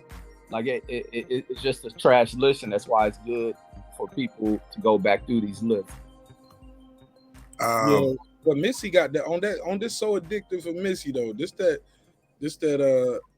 got that get your freak on. You know them Rolling Stone niggas like that freak on. They don't even know real hip hop fucking track. Hey, this sounds like the playlist of a motherfucker who got a man bun, but he still fucking with hip hop. No Tupac in the top 10. I can't do no fucking list serious. They don't got no Tupac in the top 10. Period. All right, so let's start right there. Let's go. So let's do it. Let's break this list down. Top 20. This is their top 20. Check this off the screen. Whoa. Is that a Future album in the top 20? Whoa. Is that hey, Dirty Price in the top 20, man. Is that a terrible audio you got? Yo, when you do your show, Rashawn, your audio sounds pristine. When you on these panels, boy, that shit be trash. I think you do that on purpose. Y'all's probably moving around. Is it good now? Yeah, nah, it's terrible now. It's just like it was before. Hold on. Static as fuck. Oh, fucked up. What you say? He's doing it on purpose? Yeah, he gonna have the best show on YouTube one way or the other. He was like, I'm gonna just join everybody else's panel. I'm gonna fuck they show up with a bad mic. That'll do the trick. He got a plan, huh? That'll get him back, man. I thought So Addictive had Work It on it too, but that's a different album. So look, top 20. They got Future Dirty Sprite too. Yeah. This being in the top. That's because Mex do drugs. That nigga like that album. Nah, hold on. I don't do drugs. Future ain't got a top. I only smoke weed and drink. Future, yeah, that's why you like it. Future ain't got a top 1,000 fucking album. Yeah, man. What the fuck? Dirty Sprite 2 is a classic. There's hardly any skippable songs on that. What's the track list, Mex? How it go? The first one's I just fuck your bitches, the Gucci flip flop. You got Real Sisters. You got I Love the Babes. Oh, you got everything on there. That shit's flat. That's the best future album. Ignorant fucking shit, man. Name a lyric in one of my songs. Baking soda, baking powder, baking soda, some shit like that. I just stick my tongue in her butt. That one. Word, so that's what sold you. He stuck his thumb in what, and that's what just made you drop the mic. I mean, if you ain't done it, maybe you don't know. I don't know, but that's what the hell is for. Man, get Future the fuck out this goddamn Hold list, on, man. listen, man. Fuck out of here, man. Hey, too much. Dirty Sprite 2 has the single with Drake, Where You At to That, when I was looking at Where You At. Okay, that's the single. The deluxe edition had Fuck Up Some Commas. Fuck Up Some Commas, yeah. Okay, that had that on it. I'm looking at the track list right here. Okay. Look at Rich Sex. We got Rich Sex. I remember that video. That's when he tongue kissing Black China, aka tongue kissing every rapper in the game. That shit was weird in the video. Okay. Percocet and stripper joint trap niggas, Real Sisters, Know the Meaning. Okay, nah, this ain't Blow the Bag, Slave Master, Rotation. All right, top 20. I gotta get it off my top 20. Mix, you said keep it though. Probably where it's at. I mean, it's better than fucking Missy and fucking. I mean, that's already in top 10. So. All right. All right. Let's go to the next one. Anybody got anything else to say about Future being on the list? Man, that Future ought to be when they put that record album on there on the moon for the motherfuckers cases of aliens on that shit. Send that shit up there. Send that shit to Pluto. That's what he wants. Right. Yeah, send that shit to Pluto. All right, Lil Kim, Hardcore, number 19. Ben Israel, take the lead. What you think of this? Been on top 20 rap albums of all time. Hip hop albums of all time. Ben Israel, unmute your mic. Ben Israel, unmute your mic. All right, we'll come back to him. All Positive Network, talk to me. Lil Kim, Hardcore, number 19. That sound good right now? Yeah, you good. Number 19. Lil Kim, Hardcore. No, because when the albums they're putting up here, you got to think, okay, is this album better than the album they didn't list? Because you got an album like, is Illmatic in the top 20? I ain't seen the whole list. I'm doing the live with y'all. Okay. Yeah, but I can't see Lil Kim, man, like top 20 hip hop. Hip hop albums date back to the early 80s. And you're talking about MC Light's first album, or MC Light's Light as a Rock, Queen Latifah's first album. I mean, Hardcore is a dope album, but it's not better than Dope Bahamadee's album that dropped the same year. No way. This is crazy. I just think, huh? I said, what? This is better than Bahamadia. I'm sorry. Nah, Bahamadia was straight hip hop, man. Female rappers ever, man. Yeah, she can. Yeah, one of the greatest female rappers. I'm talking about an album. I ain't asking. The album was straight boom bap. All right, exactly. It was old school. This shit right here was cutting edge with the new shit that's going on. Nah, it came out the same year, and they used some of the same thing. Yeah, but it didn't. But the sound of the album sound like it should have dropped 5 years earlier. Does anybody on this panel listen to trap music, or is it automatic no? Yeah. No, I listen to trap music. Almost you from Atlanta, so. Trap music. Yes, Mix. I listen to trap music, bro. All right, me and you. All right, for sure. Yeah, I listen to trap music. Anybody else? So he said no Little Kim. Anybody else gotta give me their take on Lil Kim? Yo, that's terrible, Ben Israel. You gotta fix that audio. That shit in the trash. Ben Israel. Yeah, because he got the mic. He ain't holding it. It's like last time I saw him, he had the phone sitting down and he's standing up like he rolling a blunt or something. Ben Israel, talk to me. Unmute your mic. All right, what that sound like now? You good? Talk to me, man. Ben Israel, Lil Kim, Hardcore, number 19. Man, I don't like Lil Kim, man. I'm Tupac to the fullest, so I'm going on mute, man. All right. Anybody else got any take on Lil Kim memory? No. I prefer the. Oh, go ahead. Go ahead, memory. Oh, I prefer the other album. I didn't. That one, no. Thumbs down. I want to say this. Not to like knock that album. That album was a banging album. I think it shifted female hip hop. I think with what you hear currently from female artists, this album influenced all of that shit. Facts. I think she belongs in the top probably 5 female hip hop albums, but I don't think there's a female artist who can fit within the top 20 amongst hip hop. I think it's a male dominated region when you ranking it. But as far as female rap albums, I think Lil Kim with that album fits in the top 5. And she probably the number 1 spot with it. Because what you hear. Hey, bro, no, we ain't gonna do that. Go ahead, Reggie. Finish saying what you're saying, bro. Yeah, because I think what you hear currently from female artists come from this album. The Cardi B's, motherfucking Nicki's, the Megan Stallions, whatever girls rapping. This album influenced all that shit to what you 96 to 2022. That album still got an impact on that shit. Fair enough. Ben Israel, talk to me now. Go ahead. I'll mute your mic, bro. I want to rebut what Reggie was saying, but if you take the Kim, the 95 era moving backwards, who was the dominant female rapper of that age? Say that again? Hi. And Queen Latifah. You think Lady of Rage couldn't fuck with none of them? She didn't have a question though. That's random. Hold on. That's what. Hey, Ben Israel. That's not even what we're talking about right now. Hey, Mark. To your question, I'm actually going to say that album actually does need to be on the top 20 for the reasons that Reggie was saying about its influence and its scope. I remember when it dropped, it was it hit like a hurricane because it was so in that bad boy Junior Mafia wave, and so yeah, I could see it maybe having a low spot. But see, Triple X. Hey, bro. Hey, Ben Israel. I'm not gonna do this with you all night, my brother. I gave you the mic first. You said you don't want to talk, and now you cutting everybody off. I can't do this all night with you, my brother. So when I give you the opportunity to speak, use that opportunity. And then your mic is sounding trash. But you can't just keep cutting people off when it's their turn. Just because you want to do a rebuttal to everybody who's speaking. You rebuttal him, then you want to rebuttal. Let Clip speak. Let's pass the mic around, my brother. But please, and then you got the bad audio. No, it ain't no turn up, Ben. Rob G, get the fuck out of here with that bullshit. No, man. Ain't no turn up, Ben. Ben had a chance to speak. He said, I'm gonna go back on mute. Clips is talking. Go ahead, Clips. Let's respect everybody's space. Go ahead, Clips.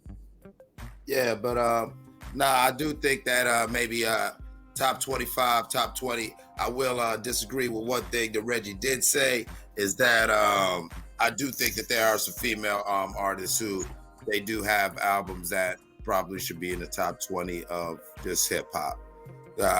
There were a couple female albums that, yeah, them shits were hard. Them shits were hard as fuck, and they did shape the culture because you saw that a lot of dudes took elements from that album. You know, at least the first time.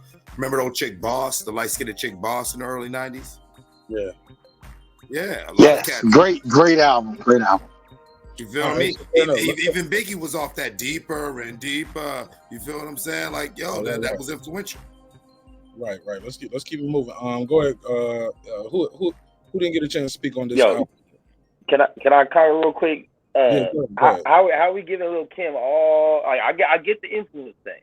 But how you not gonna give the same shit to Future? That Dirty Sprite 2 influenced the whole trap rap game and everything that music is now. The little babies, all them that came out of that. Future don't be saying shit on the album, dude. That nigga just talk drug talk. And Lil Kim did? No, Lil Kim lyrically was dope as fuck. She write her own shit. Regardless of how sexual and slutted she may have been, lyrically, Lil Kim was on point. Lil Kim was so lyrically gifted, you can put her on tracks with Big, and it wouldn't be like, oh, this is a whack chick. You can put her on track with the Locks. You can put her on track. Men wrote her lyrics. Lil Kim was lyrical than a motherfucker. Her delivery was a shit. You put her on albums with top male artists, and she added motherfucking extreme flavor to the albums. I mean, Mobb Deep biggest album is probably with her. Motherfucking The Locks got a big track with her. big tracks with Kim. Kim held her own, even though she. You can say all the same shit for Future right now, though. Mets, we passed the Future, though, bro. Mets, we got to move forward. We can't So I'm relive just saying, keep the argument consistent. Just because you don't No. like an artist, But- you can talk about influence. Talk about influence. What this is hip hop. Lyrically, what does Future have that has lyrically just blew niggas' minds? Not a fucking thing. He ushered the whole new era of hip hop in. All the mumble rap, the trap rap, the drug rap, like trash. he's the godfather of that shit. No, Future. Listen, man, motherfuckers was doing that mumble type shit before Future, bro. It was motherfuckers that was doing shit that you didn't know what they were saying. And as far as that trap rap, arguably T.I. was doing it. You know what I'm saying? Trap rap before that. Not the same, but yeah, I feel you. Yeah, T.I. was definitely the album. I mean, Outkast mentioned trap in their albums. I wouldn't consider that. No, trap T.I. rap. actually called the album Trap Music. The album was called Trap Music. Even before that, when he did I'm Serious album, first single was Dope Boys in the Trap, nigga. That was the single. And he actually got better, but T.I. was definitely doing trap music. Arguably, people saying Gucci was mumbling. Yeah, Gucci probably the real godfather of it all. But yeah, it sounds like you want to give Future credit for, pardon me, I know I'm gonna piss some people off, but low talented motherfuckers getting record deals. I mean, the same way you gotta give Soulja Boy credit for the way he changed the game. I'm not saying they're good artists, but if you're talking about influence and changing hip hop, No. We're not saying they influence or change hip, because they didn't change hip hop. The top guys are still spitters. It's still the Jay-Z's, the Nas, the Rick Ross, like 2 Chainz. These guys are still rapping. Kanye West, Kendrick Lamar, J. Cole, Wale, Big Sean. These guys are rapping. They're not. They ain't doing that shit. They ain't just mumbling their way through it. And even a lot of these dudes that y'all call mumble rappers, if you listen to them, they be saying some shit sometimes. People are called like Lil Baby. Lil Baby hard. Him a mumble Lil Baby rapper. I understand everything he's saying. That motherfucker can be rapping, bro. Especially when he did that song. What's it called? The Bigger Picture. Show people. that's the best song. Yeah, that was the best song that year.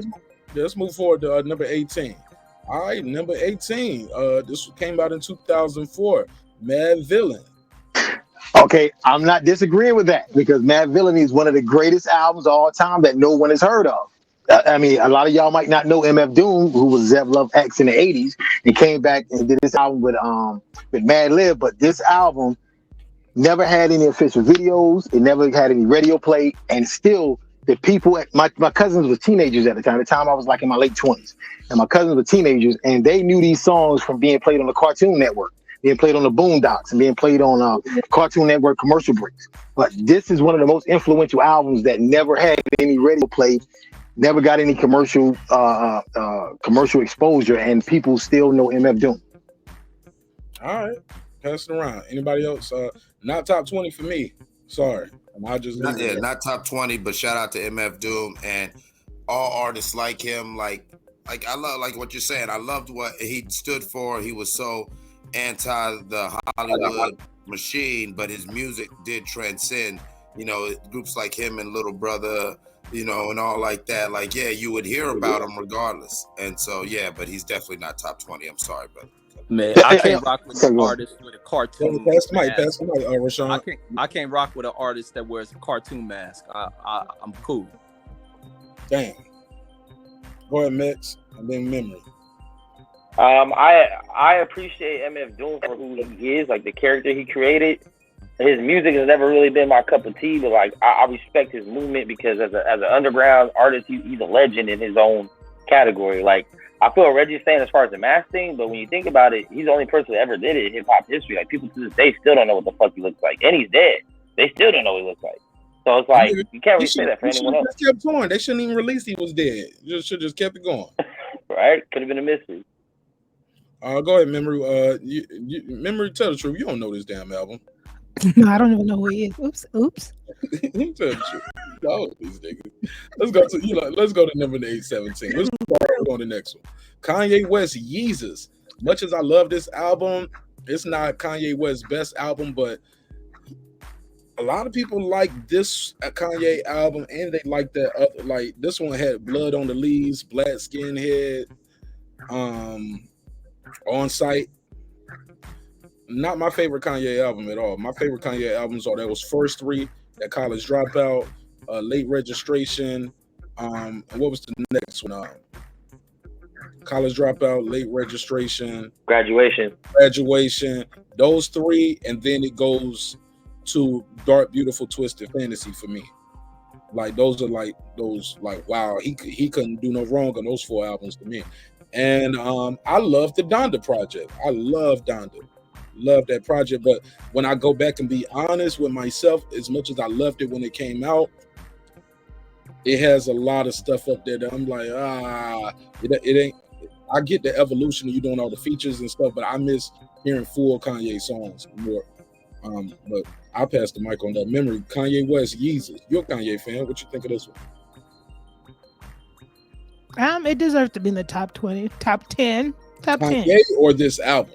This album. Kanye deserves to be in the top 1, but this album, top 3 Kanye, but this album in the top 10. All right, anybody else? Go ahead. Rashawn, you want to add to this one? I've never heard it. Okay, keep it short. Clips, what you want to add to this one? Not my Kanye album. My Kanye album, believe it or not, is it's Your List in reverse. It goes Dark Twisted Fantasy, and then it goes to the first 3, followed by 808. Okay. Yeah, I don't think I wasn't trying to put mine in order, but those are the albums. Damn, Reggie dropped off. Max, talk to me. Yeezus, number 17. Hell no. I'll take Dirty Sprite 2 over that shit any day. This nigga keep going back to Dirty Sprite, bro. He go. All right, let's move on. Let's move on. Goddamn pit bull, man. Look at him. He ain't gonna let it go. Cardi B, Invasion of Privacy. Damn good album. Say what you want to say about her or her content and what her music is about. Say what you want to say about her not writing her own lyrics. Y'all know me. I'm notorious for telling y'all, look, Twista could come in here and write the best verse ever for all of us. He could have wrote Overnight Celebrity and gave it to you, Clips, gave it to you, Memory, Reggie, Mex. You're not going to go in there and do how Twista did it. You know, why don't we play some of these hoes a lie, drive whips, I know.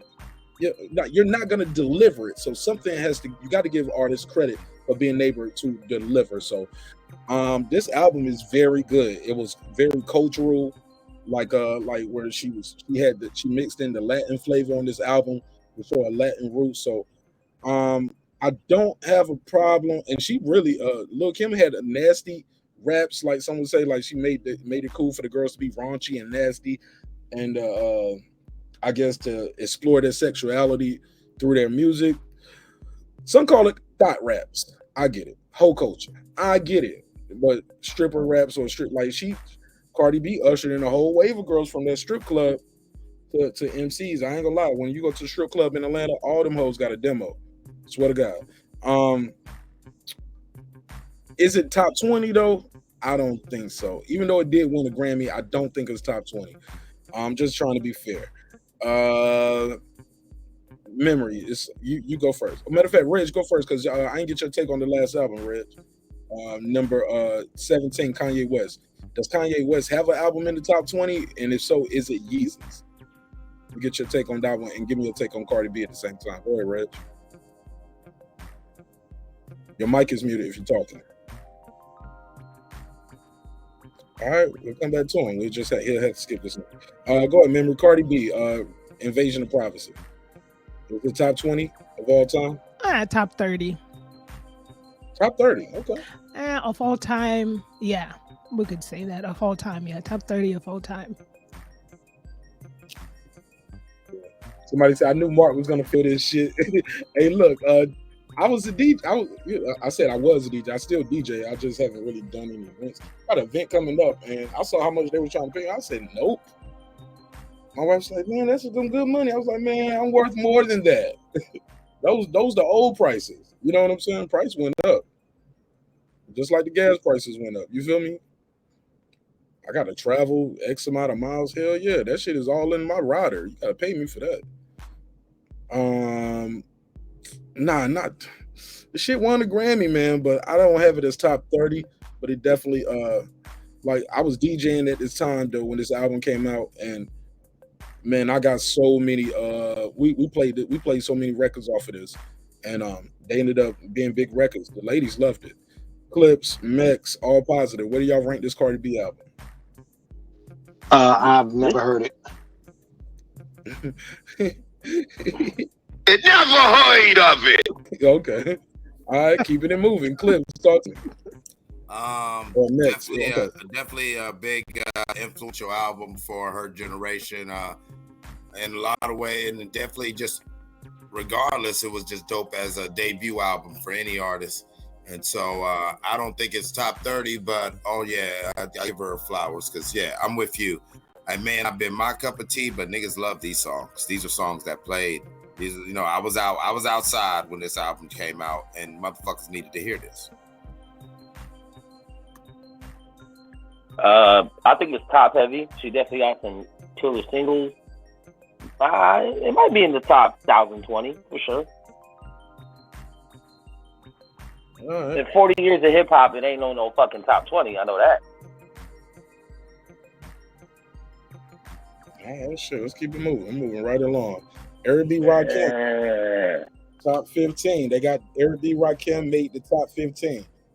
Anybody want to go first? All positive. I know you heard this one. Okay. Okay, you know I've heard this one now. All right.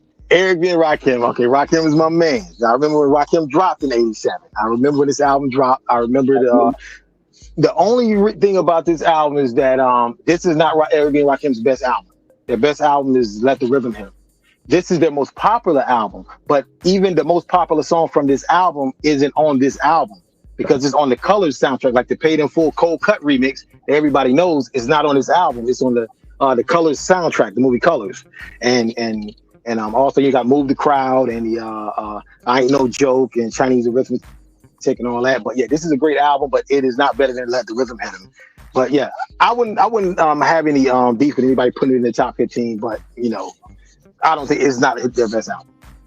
Why you say this ain't? What you say the best song ain't on this album?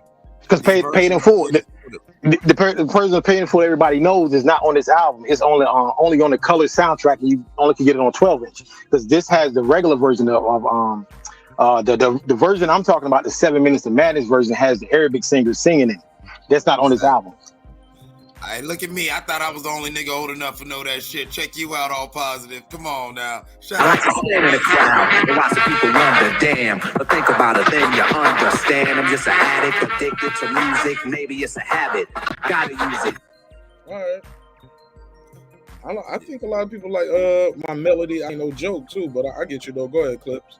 Yeah, Microphone Fiend. I think that was this album or the album before that. I think it was on this one too. That was the next album, Microphone Fiend. Next album, okay, all right. But yeah, like man, this album was dope. I ain't mad at it being on the top 15. And this album really, in a lot of ways, this album was the soundtrack to and the harbinger for a lot of New York fly gangster rap. Fact.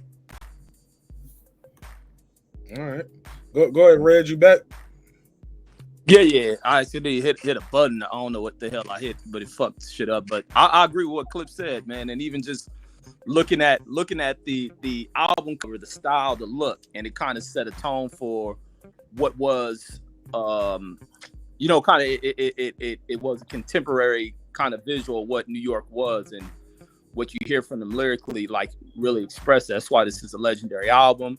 I think they kind of changed the style and dress of hip hop period, not just for New York, but the style and dress of hip hop period. Even the NWA, I think, kind of you can kind of see a little bit of that look, a little bit of West Coast look with that shit, the chains and all that, which is kind of synonymous with hip hop. So, but lyrically, wasn't nobody. Yeah, no, lyrically wasn't too many people messing with Eric B. Man, his presence and everything is legendary, and I think that's why he's regarded by some of the top MCs, even a present day, the top ones, not them future types, but true MCs, highly regarded Rakim. Go ahead, Memory. You want to speak on this one? Are you familiar with it? I came in the door. I said it before. Never let the mic magnetize me no more. Don't know. She said, never heard of it, nigga. Never heard of it. She said, I came here at 17. I told y'all. Crisscross? You listen to Feli Kuti. You listen to Feli Kuti. Yeah. See, you ran that nigga off. Reggie. See what I'm saying? Reggie be running niggas off the show. Nigga ain't been back neither. Yeah, man, but this is the birth of Dope Boy Fresh, though. You know, I will say that this is kind of the birth of really just Dope Boy Fresh in your face. This is what it is. Yeah, you want to talk about influence on the West Coast, man? When we've seen like Eric B and Rakim, man, they was just the dopest. I mean, you heard that shit constantly being played. When MTV or the Boxer played them, it was just like Eric B and them was where it's at, man. They kind of really gave off that presence, that look. The dope did, because this is during the time of the dope dealer. When the dope man is up, it's kind of the look and dress of that. So you have that fashion, the fashionable influence of hip hop comes in with them as well. All right, Ghostface Killer, 14, Supreme Clientele. Yeah, I don't know too much about Ghost. I gotta pass. I know he dope. I ain't gonna hate on him. I'm a Wu baby. I'm a Wu baby. Wu-Tang forever. But I don't know if that's Ghost's best album. But I'm glad to see him on the list. That was not Ghost's best album though. But this shit did smack. Yeah, I agree with Clips. Most people would say it's Ghost's best album, but I think his best album was Iron Man. The reason why people praise this album right here so much is because, like Freddie Fox said, Ghost saved the Wu, because Wu was hurting by the time this album came out. Everybody, the solo album they were dropping, RZA was falling off. So this album really did save the Wu. And what's confusing to me about this is that Supreme Clientele isn't even the best Wu solo album. The best Wu solo album is Cuban Links. So hopefully that's in the top, above this top 10 or something like that. Well, top 15, whatever. 12, 13. Right. If they were just going to put a Wu solo album, I would think Purple Tape definitely before. But yeah, wow, man. But yeah, shout out to Ghostface. I don't know. Some people had that Method Man Tikal up there too. Exactly. Like, that Tikal album, like that shit made him made Wu-Tang a commercial. With that All That I Got Is You. Oh no, that was Ghost's album. You're All I Need was the album that Wu got a Grammy off of that. He brought a Grammy back. Yeah. Mm-hmm. Like with that Mary J joint, and then when they did the Bad Boy remix, oh my God, that Biggie put that when Pub put that ride together, God, I swear to God, I hope he fucking died. Yeah, he put the sample of Me and My Bitch in that joint. Oh my God, that was crazy. Let's move forward though. Yeah, Iron Man is the one that got All That I Got Is You on it. So for me, that's like as good as this album is right here, because I think this is the one he had the song with Maya on it, right? No, that's not Shay Charlotte Ghost. That was on a later album. I don't think that was later. Yeah, Shay Charlotte Ghost. Yeah, it was this one. It was Tommy Mottola. It was this one. It's on this one. Mother try to pass me, but none can match me. No girl can freak me. I'm just too nasty. Look at that. See, Max, you knew that, right? You knew that more than you knew that Future shit. Man, nah. So number 18 though, yeah, Shay's All Ghost. I don't think talk about heart. All right, so let's go to this next one. Let's go to the next one. All right, Dr. Dre 2001, number 13, top 200 greatest albums of all time. What y'all think of this? Is it ranked too high, too low? Should it be higher on the list? Fuck no. Wait, they got that shit and don't got the Chronic, man. Who the fuck is the judges? I gotta say no to this one. Man, who the fuck? We don't know if they got the Chronic yet. You know why they got this one up here? Because it got Eminem on it. This Rolling Stones. Exactly, man. Fuck Rolling Stones, man. Fuck them. You whatever bitch made motherfucker made this list, fuck you. Like, how the fuck the regular Chronic ain't on this shit? They gonna put this shit is a suburban list. Like, hell no, this shit ain't in no top 20. Nah, this is a good ass album, right? That's top 20, man. The production on that shit is incredible. And this on there, but the Chronic ain't. Like, fuck no. I agree with Reggie, because this is a great album. I wouldn't have a problem with it being in the top 20, but it is not better than the Chronic, and it's not better than Doggy Style. So you cannot put this and that better than over 2 albums Drake produced. Look, this song, some of these songs ain't Guilty Conscience on this shit. Man, this shit was only well received. No, that was on some Dre went on that long ass hiatus. It's his after Death Row. Him and Snoop linking back up. Eminem's a big star. He had a lot of features on it. It's a good album, but this got that still Dre day. This got that forgot about Dre. Forgot about Dre. The message. What's the difference? No, it's a dope album, but it's not better than Chronic. Hold up, man. Hold up. Let me cut to a little bit of audio. Can we play a little bit of this? Let me see. I think that y'all old niggas just don't want to let that shit go. The Chronic, I get it. It was a good album. And it was a great album. Should be in the top 10. But that don't mean this don't supposed to be in the top 20 too. This shit don't nobody ever talk about Dre's 2001. What? Nobody. Yeah. What song do they talk about? I'll tell you what they do. What song do they talk about, Mark?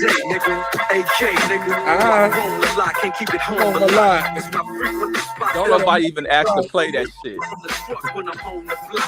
Yeah, man, they play that shit.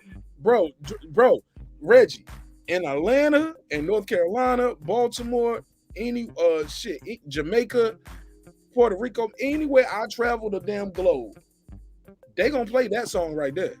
But why was that song a big song? Because the first time you saw Drake and Snoop linked up again. No, it's a great because of the. No, it's that beat too, Reggie. That beat is infectious. And Jay-Z wrote some fire lyrics. And Jay-Z wrote that shit out that song, bro. Like the flow, like what he's saying, and that what Dre is saying, like, bro, Jay-Z embodied that nigga, and that it's still Dre Day. Hey, AK. I think this album better than the original Chronic.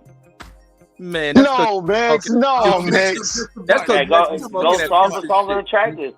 The original Chronic is pretty top heavy, but there's some songs on there that are skippable.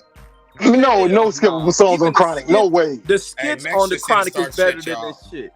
You tripping? I'm just saying, man. The production on this album was better too. Dre was in his bag. You crazy?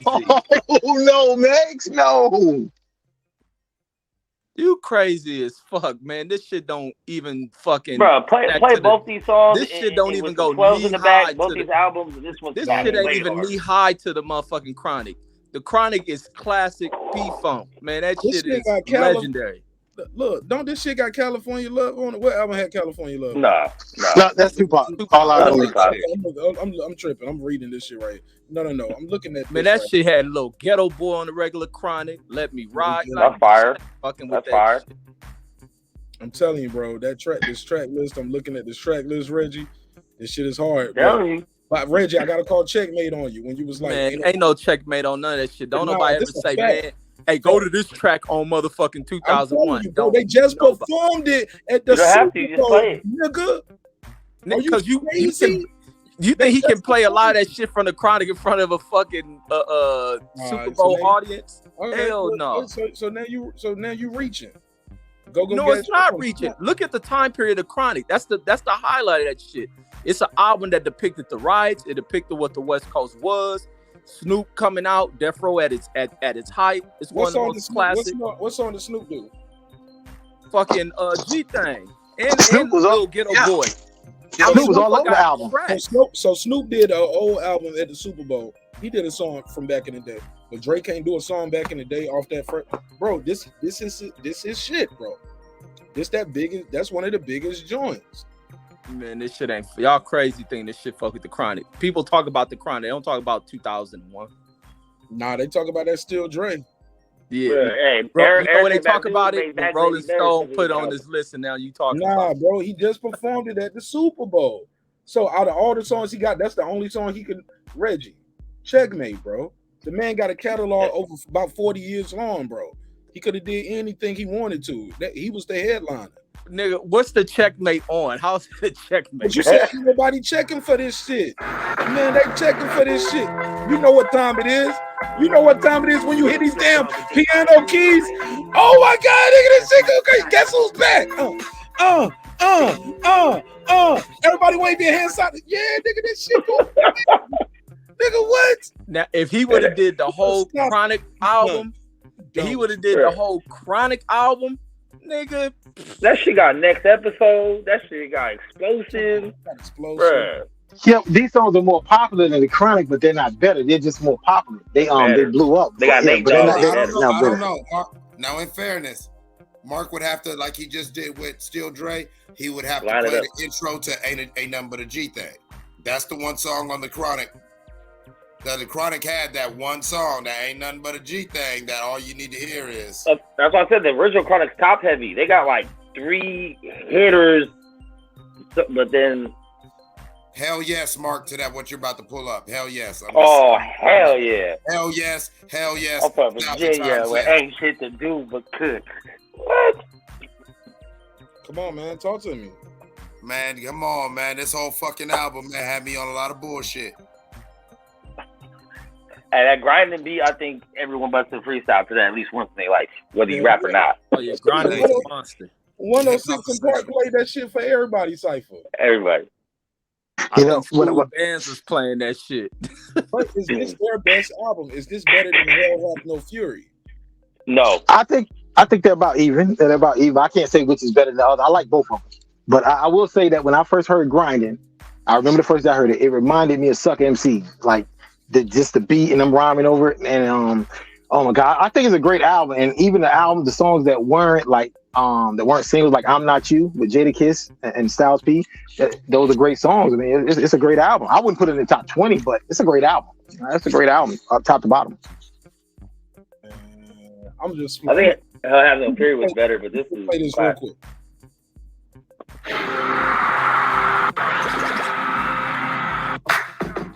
I go by the name of Pharrell, from the Neptune, and I just want to let y'all know, I'm your pusher. The world is about to feel. Man, that shit got such an old school hip hop. Yeah. The way he did the reverb on it and everything. Get it back, y'all. Oh, that was Pharrell on that shit? Yeah. Oh yeah, the whole album. You didn't know Pharrell did that beat, Reggie? Reggie. Reggie works for the Rolling Stones. Reggie always let me find out. Rolling Stone Reggie. Wow. Reggie's like, oh, Pharrell was on that song. Yeah, I wasn't too big. You know how people blow up the Neptunes and all that shit? I don't be that big on them. I think the best Pharrell beat I heard was that shit he did for Common. I fuck with that. Which one? What's that shit? What's the name of that track? Come Close with Mary J. Blige. No, it ain't Mary J. It's that where that Common like spin over. Let me find the track. They did Come Close. It was on his Electric Circus album. I know Pharrell did that for the Neptunes.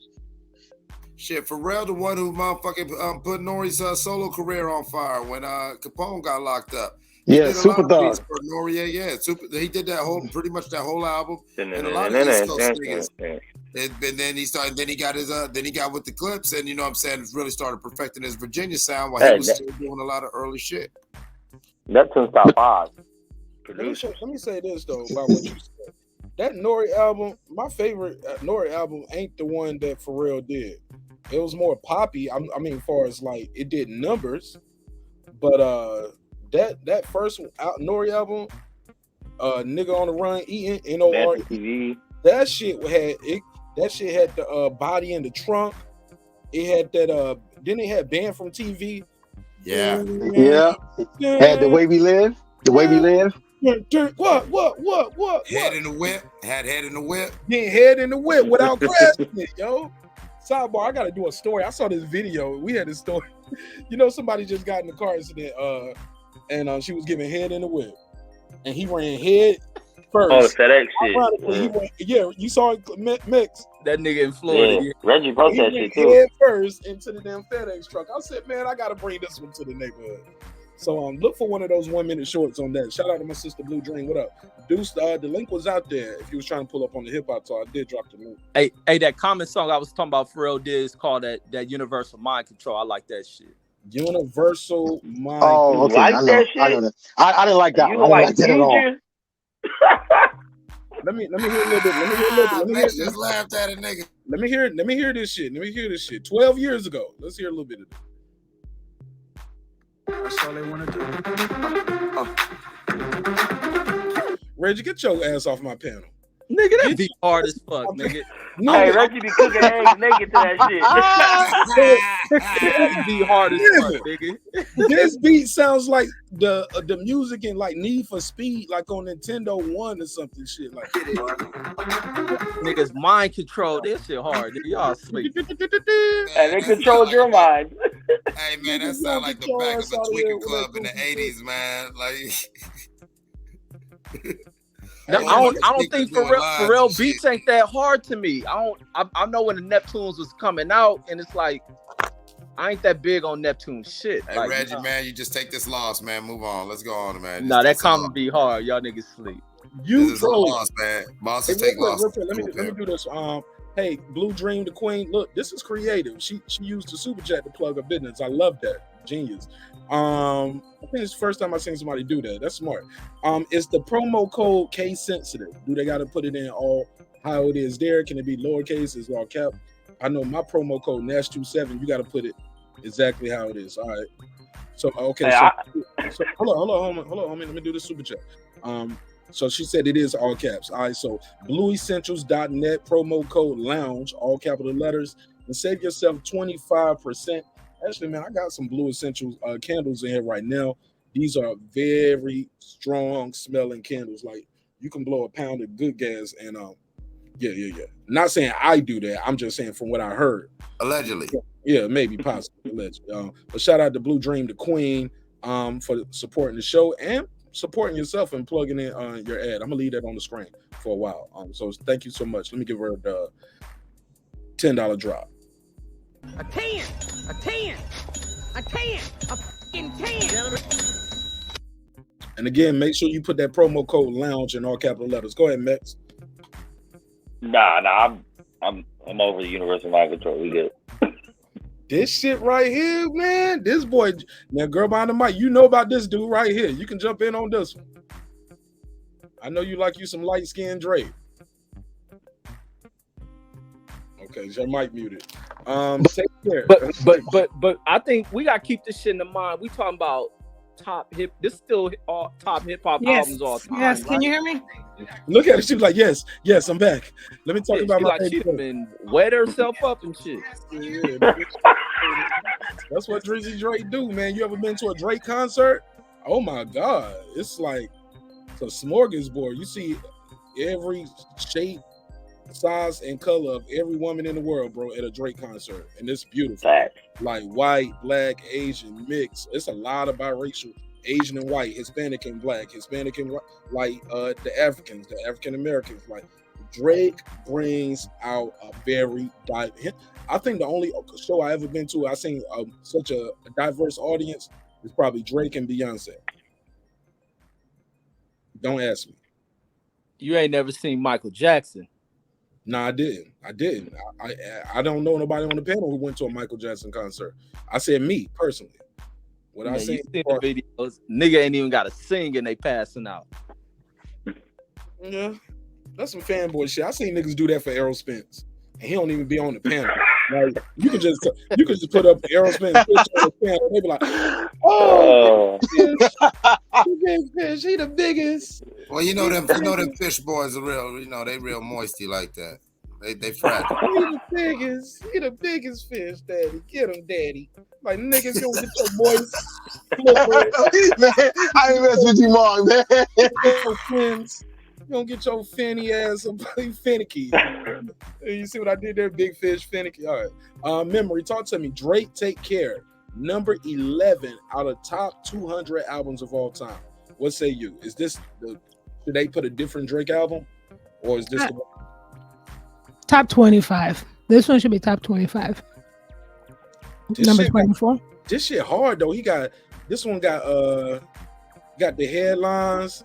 Then how headlines go? How did it go? I've been doing it. Yeah, whatever. I forgot how it go, but this shit was catchy though. I remember. I know he had Love in the Crew. So they loving the crew. Yeah, this the Weeknd. This the album right here he did with the Weeknd. That this shit with Nicki Make Me Proud. That Lord Knows with Rick Ross. That beat is crazy. Marvin's Room. Fuck that nigga that you love so bad. Oh man, this Oh yeah, he was taking niggas bitches right there. Hell yeah, hell yeah, hell yeah, fucking right. Okay, got the one with Lil Wayne up here. This is a damn good album. The Underground King shit. Oh man, this is a damn good album. Oh, they got the motto. He had everybody saying YOLO.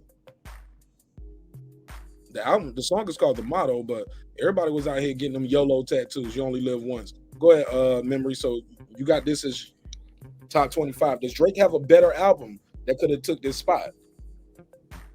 No. Well, that's a good question. But I still will rate this at 24 of all time. All right. Anybody want to jump in on this? I mean, I will. Oh, go ahead. Oh, yeah, I would say that I'm not qualified to talk about it because I've never heard a Drake album in my life. That's all I have to say. Jump in then, nigga. You ain't even have to. No, I just want to say that. I just want to say that, man. Yeah, That nigga just said, I just want to jump in and say, fuck Drake. I ain't gonna take nothing away from Drake. Drake is a very talented artist, very gifted artist. But as far as an all-time 20 list, all-time 20 is a composite of some dope shit, and I just don't think Dre fits that with like all-time hip-hop albums like in the 20. Like nah, but he probably be in 40 or something. I think he a top 40, top 50 artist, but with albums like none of his albums are gonna break the top 20. Nah, I don't even think I don't even think he can probably fit if you did modern day artists from 2010 to now. Yeah, he probably fit it. But would he be maybe he would be a top 5, but it's like if you put it into the real categories of what you look for in hip hop, a lot of his albums are mesh. It ain't just truly a hip hop album. This dude is a singer and shit.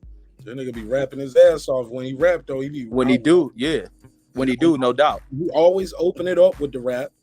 You're always gonna get he had some of the killer intros. This I don't know. I think Nothing Was the Same probably could be over that other one because I like Worst Behavior. I like that. I like that. I like The Language. I like that Pound Cake joint he did with Jay-Z. Then he switched to the Paris Morton Music. And whenever Drake give you those timestamp records, he about to go in. Came Up, That's All Me. Came Up, That's All Me. Yeah, yo, that shit with him, Big Sean, and 2 Chainz. Bitch, shut the fuck up. I've been working out that All Me is that shit is dope. Deuce Time, talk to me. Drake, Take Care, number 11. I don't know about 11, but hey, it's up there though, man. Like you said, these songs right here got some banging shit. That Hell Yeah Fucking Right. Those some of the coldest bars you want to hear from Wayne and Drake. So I don't know. I don't know about top 20 in my top 20, but I can see people putting it in their top 20.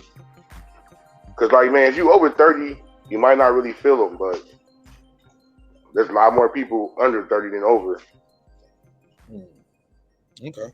Anybody got anything else to add on this one before I go to the next? I don't even think this shit's top 100, man. Because now that we at number 11 and we know what the 10 is, there's so many albums missing that you can just keep pushing this album further and further and further and further out. So Does he have a different album that you could have put in the spot though? He got any album that's in the top 11, top 20? Maybe the first one. Mixtape that I think is hard as shit. Yeah, the first one. Somebody. Yeah, thank me later. Hey, somebody breaking up some ice, yo. Hey, I don't know who got that background noise. Please. I don't know. I don't think Drake actually. I'm gonna put it out. I don't think Drake has a classic front to back album. I think he has albums with 5 hit top Billboard records and fills the rest out. But I don't think he has track after track after track of an album where it's just like that's the one. I don't think he got that. Let me do this real quick. I got 5 on it. DJ said Reggie Pharrell did Rump Shaker. Did you know that? No, I didn't know until he wrote that. I knew that. He wrote Teddy Riley's verse on Rump Shaker. Yeah. Yes, and also he was. Yeah, I knew that. He was a young ass dude when he did that shit, right? Or how old is he? Yeah, he was like 15, 16. Yeah, he was a teenager when he did Rump Shaker. Oh, so he's around music. That's why Pharrell been that nigga. Like, he been around. He was the whiz kid for years. And then all of a sudden, when he's grown, he pops up with his Asian homeboy from college, and they start doing their own thing. And that's why they always had the latitude to move how they want to move, because he was already a stamped whiz kid in the music industry. All right, let's move forward. Number 10, The Miseducation of Lauryn Hill. No way. And the reason why I'm saying no way, it's not a hip hop album because he's only rapping on like. And I love the album; it's one of my favorite albums. But it's an R&B album. She's only rapping on like 4 songs. It's a great album, but it's not a hip hop album. Yeah, but even if she's considered a rapper, it's not a rap album. It's not a rap album. So no, yeah, those are two different things. A hip hop album can be a hip hop album. It don't have to be a quote unquote rap album. Okay, I understand that, but this is an R&B album though. This is really an R&B album because she's like right on that shit. Because the standout tracks on this shit ain't no rapping shit. It's musical shit. It's Sister Act. It's her singing in Sister Act. I mean, that's a good argument. I think it's the greatest album by a female rapper ever, though. You always think it's a rap album or not. It's the greatest album by a female rapper. No, it's not a rap album. It's not the greatest album by a female rapper. It's not a hip hop album either. Like you said, it's only 4 songs where she's rapping. That's a rap. No, I didn't say just because she's not rapping don't mean it ain't hip hop. Yes, it does. No, rap album is rapping. Hip hop, you don't have to rap for it to be necessarily hip hop. Bro, you're a rapper. You can't say that. You cannot say that, homie. She's doing R&B. You have to rap to be rap. So she's doing trap soul. That's rap, man. No, hip hop is rap, bro. Okay. No, I'm just saying, bro. Hip hop has whatever. I can't argue with you on your opinion. I'm just saying, for me, when I hear her, that song. What's that song? Cause you know you better. Doo-wop. That's doo-wop. That ain't even hip hop. That's a doo-wop track. For me, that's a hip hop record. Sorry, Mark. She raps on that. She's like, don't you? That you were in, the one that you had said and never called you again. Yeah, but it's one of 4 though. It's one of only 4. Look, man, everybody talking at the same time. Look, he asked me a question. Let me answer. When she's doing that delivery, is she spitting bars like you going like in a certain pocket that you would call hip hop? I mean, like a rapping like but it's like a singy style. But she's rapping, bro. She's rapping on that song. But don't she only rap on 1 verse? No. I'm pretty sure she only raps on the last verse. No, bro. She rapping all through that shit. Bro, Mark, revisit that. She raps on the last verse. This is a throwback to the early sound. She start. Hold on. Let me just correct, dude. She start off. It's been 3 weeks since you've been looking for your friend, the one that let you hit and never called him again. Remember when you tell you was about the Benjamins, acting like you're him, but you really just a tram girlfriend. Then just pretend like she's rapping, bro. And that's the first. She is rapping. She's rapping, but isn't it only on the last verse? No, that's the first verse. That's how the first verse started. That's the first verse of the first song. It's been nobody brings up this album. We talk about greatest R&B albums of all time. People are like, Miseducation on Hill. But it's gotta fit somewhere. The second verse, she's rapping on that too. The second verse is dedicated to the man more concerned about his rims, his Timbs, and his women and all that. He raps all the verses. She only sings in the break of the hook. Yeah, she's rapping, bro. Hey, Mark, I got a question for you. You remember that album, Whitey Ford Sings the Blues, when Everlast made a singing album? You remember that? Whitey Ford Sings the Blues? Yeah, I remember that shit. Okay, he rapped on I remember that shit. Album, and nobody considered it a hip hop album because he only rapped on 3 songs. Okay, bro, not the same, bro. Great. It's the same thing. It's the same thing. I think you guys are mixing rap and hip hop. Like they gotta be like they can't be 2 different things. No, but if she's rap an is a subgenre of hip hop. Hip hop is a bigger culture to where there's R&B, there's hip hop influenced R&B. There's now what you call hip hop, which a lot of the most mumble rappers and the newer aspects of trap music really kind of boils down into if it ain't grill or dry.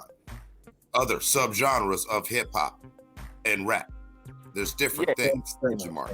And Lauren covers 2 genres of music, and she put a lot of her musical influence that what she's influenced by Sarah Vaughan and all that type of stuff. She put a lot of music, a lot of singing into her music. Like, this album ain't a hip hop album, even though I know people have this appreciation and linkage to Lauryn Hill. Like, nah, and especially we seen her with the Fugees. People expected that in her solo project. She did a lot of singing on it. It's Sister Act. All right. Girl behind the mic, what's your take on this album? You heard it? Yes, I have. And yeah, she deserves to be in the top 20. I don't know about 10, but top 20 of all time. All right. We'll go to the next one. Tribe Called Quest, The Low End Theory, number 9. Deuce, take the lead. Deuce, take the lead. We'll come back to the calls. I guess for nostalgic era, I guess so, but it wouldn't make my top 20, 30, 50, or 60. But hey, some people might like it. Dr. Dre said he liked it, so to each his own. Hey, even though I didn't listen to that Tribe Called Quest like that, I remember the impact of this album. And the impact of that album has been like everlasting as a mug. And people speak high regards of it, so I got to put in high regards my damn self. I may have heard singles from it, but never like the full album. But I remember the impact of this album was huge. And even that kind of, that circle of music that Tribe was associated with, the De La Soul and all the other cats, like they had a movement going on within hip hop. So I gotta give them their shit. All right. Anybody got anything else where y'all want to rate this album? Oh yeah. Go ahead. No, go ahead. Oh yeah. Well, what I was going to say is that there's been a divide between Tribe fans. Everybody always do the Low End Theory versus Midnight Marauders. Those are the 2 Tribe albums. I personally think Low End Theory is better, but I'm not mad at anybody saying Midnight Marauders is better. But this album did influence Dre to do the Chronic. Dr. Dre said that himself. And a type of album like this cannot be made today because all of the multiple samples per songs and the way Bob Power was mixing this and just bringing the clarity out of the sample. So maybe top 20, but it's not even, I don't know about top 10. Maybe top 20, 25, maybe not top 10. But it's a great, flawless album though. Anybody else? It ain't top 10. It's good, but it ain't top 10. Anybody else? All right, number 8. I just want to say I got a stick for Tribe, even though I didn't listen to it. But I just being young in that era and hearing the impact of this is the 90s of like true ass hip hop heads who paid attention to lyrical shit. The consciousness around hip hop was still there.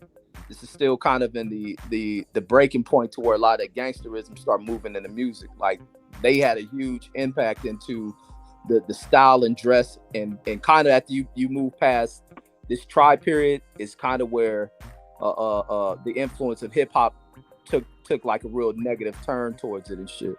But you can't Tribe was the shit back then. You can't take it from them.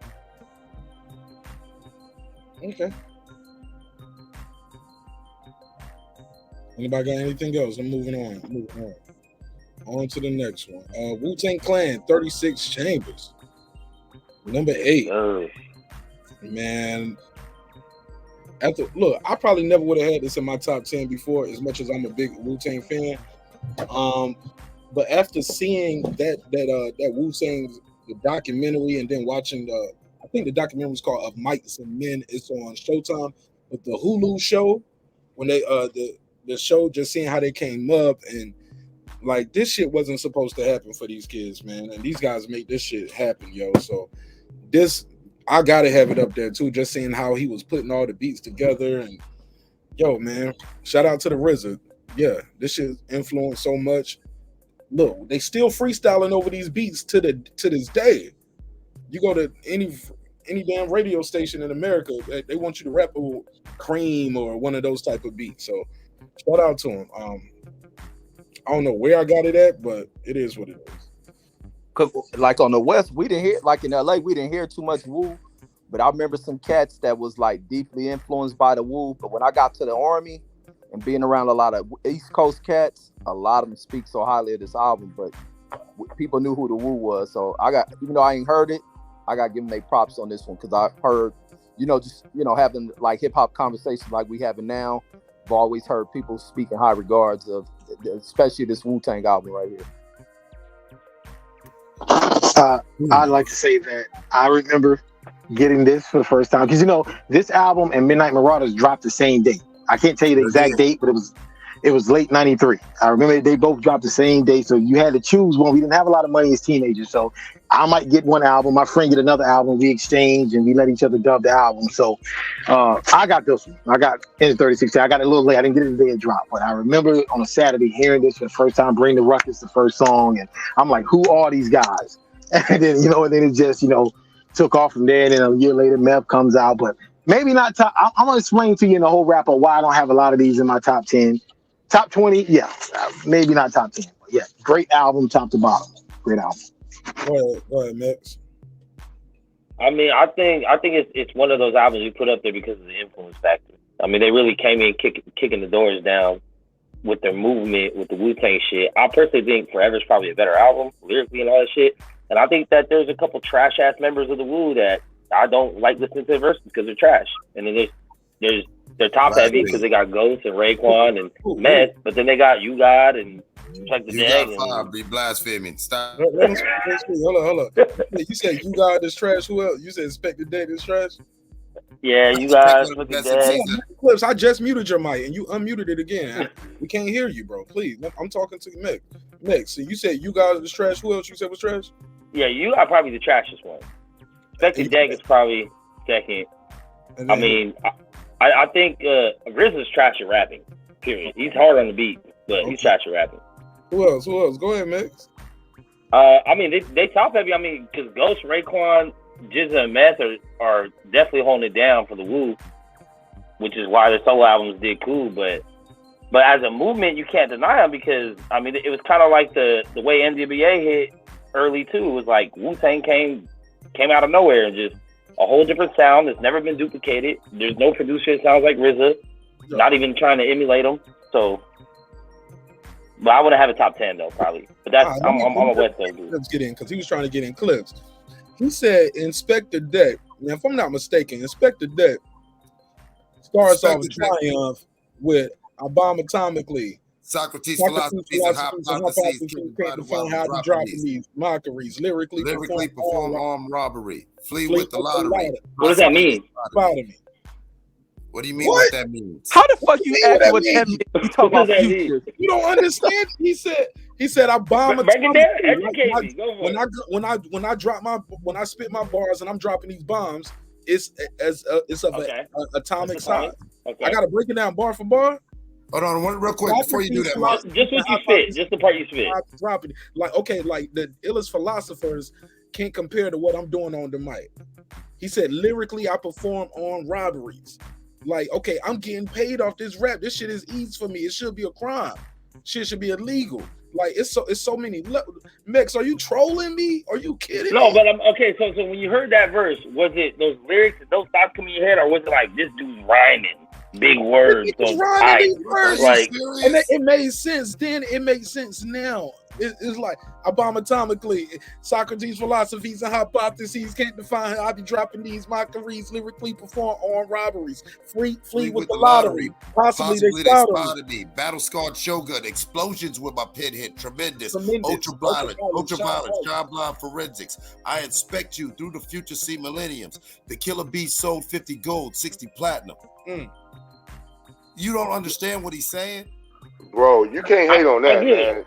This nigga listen to Future. He think Future a lyricist. Okay. Hate on that, bro. Hold on. He think Future a lyricist.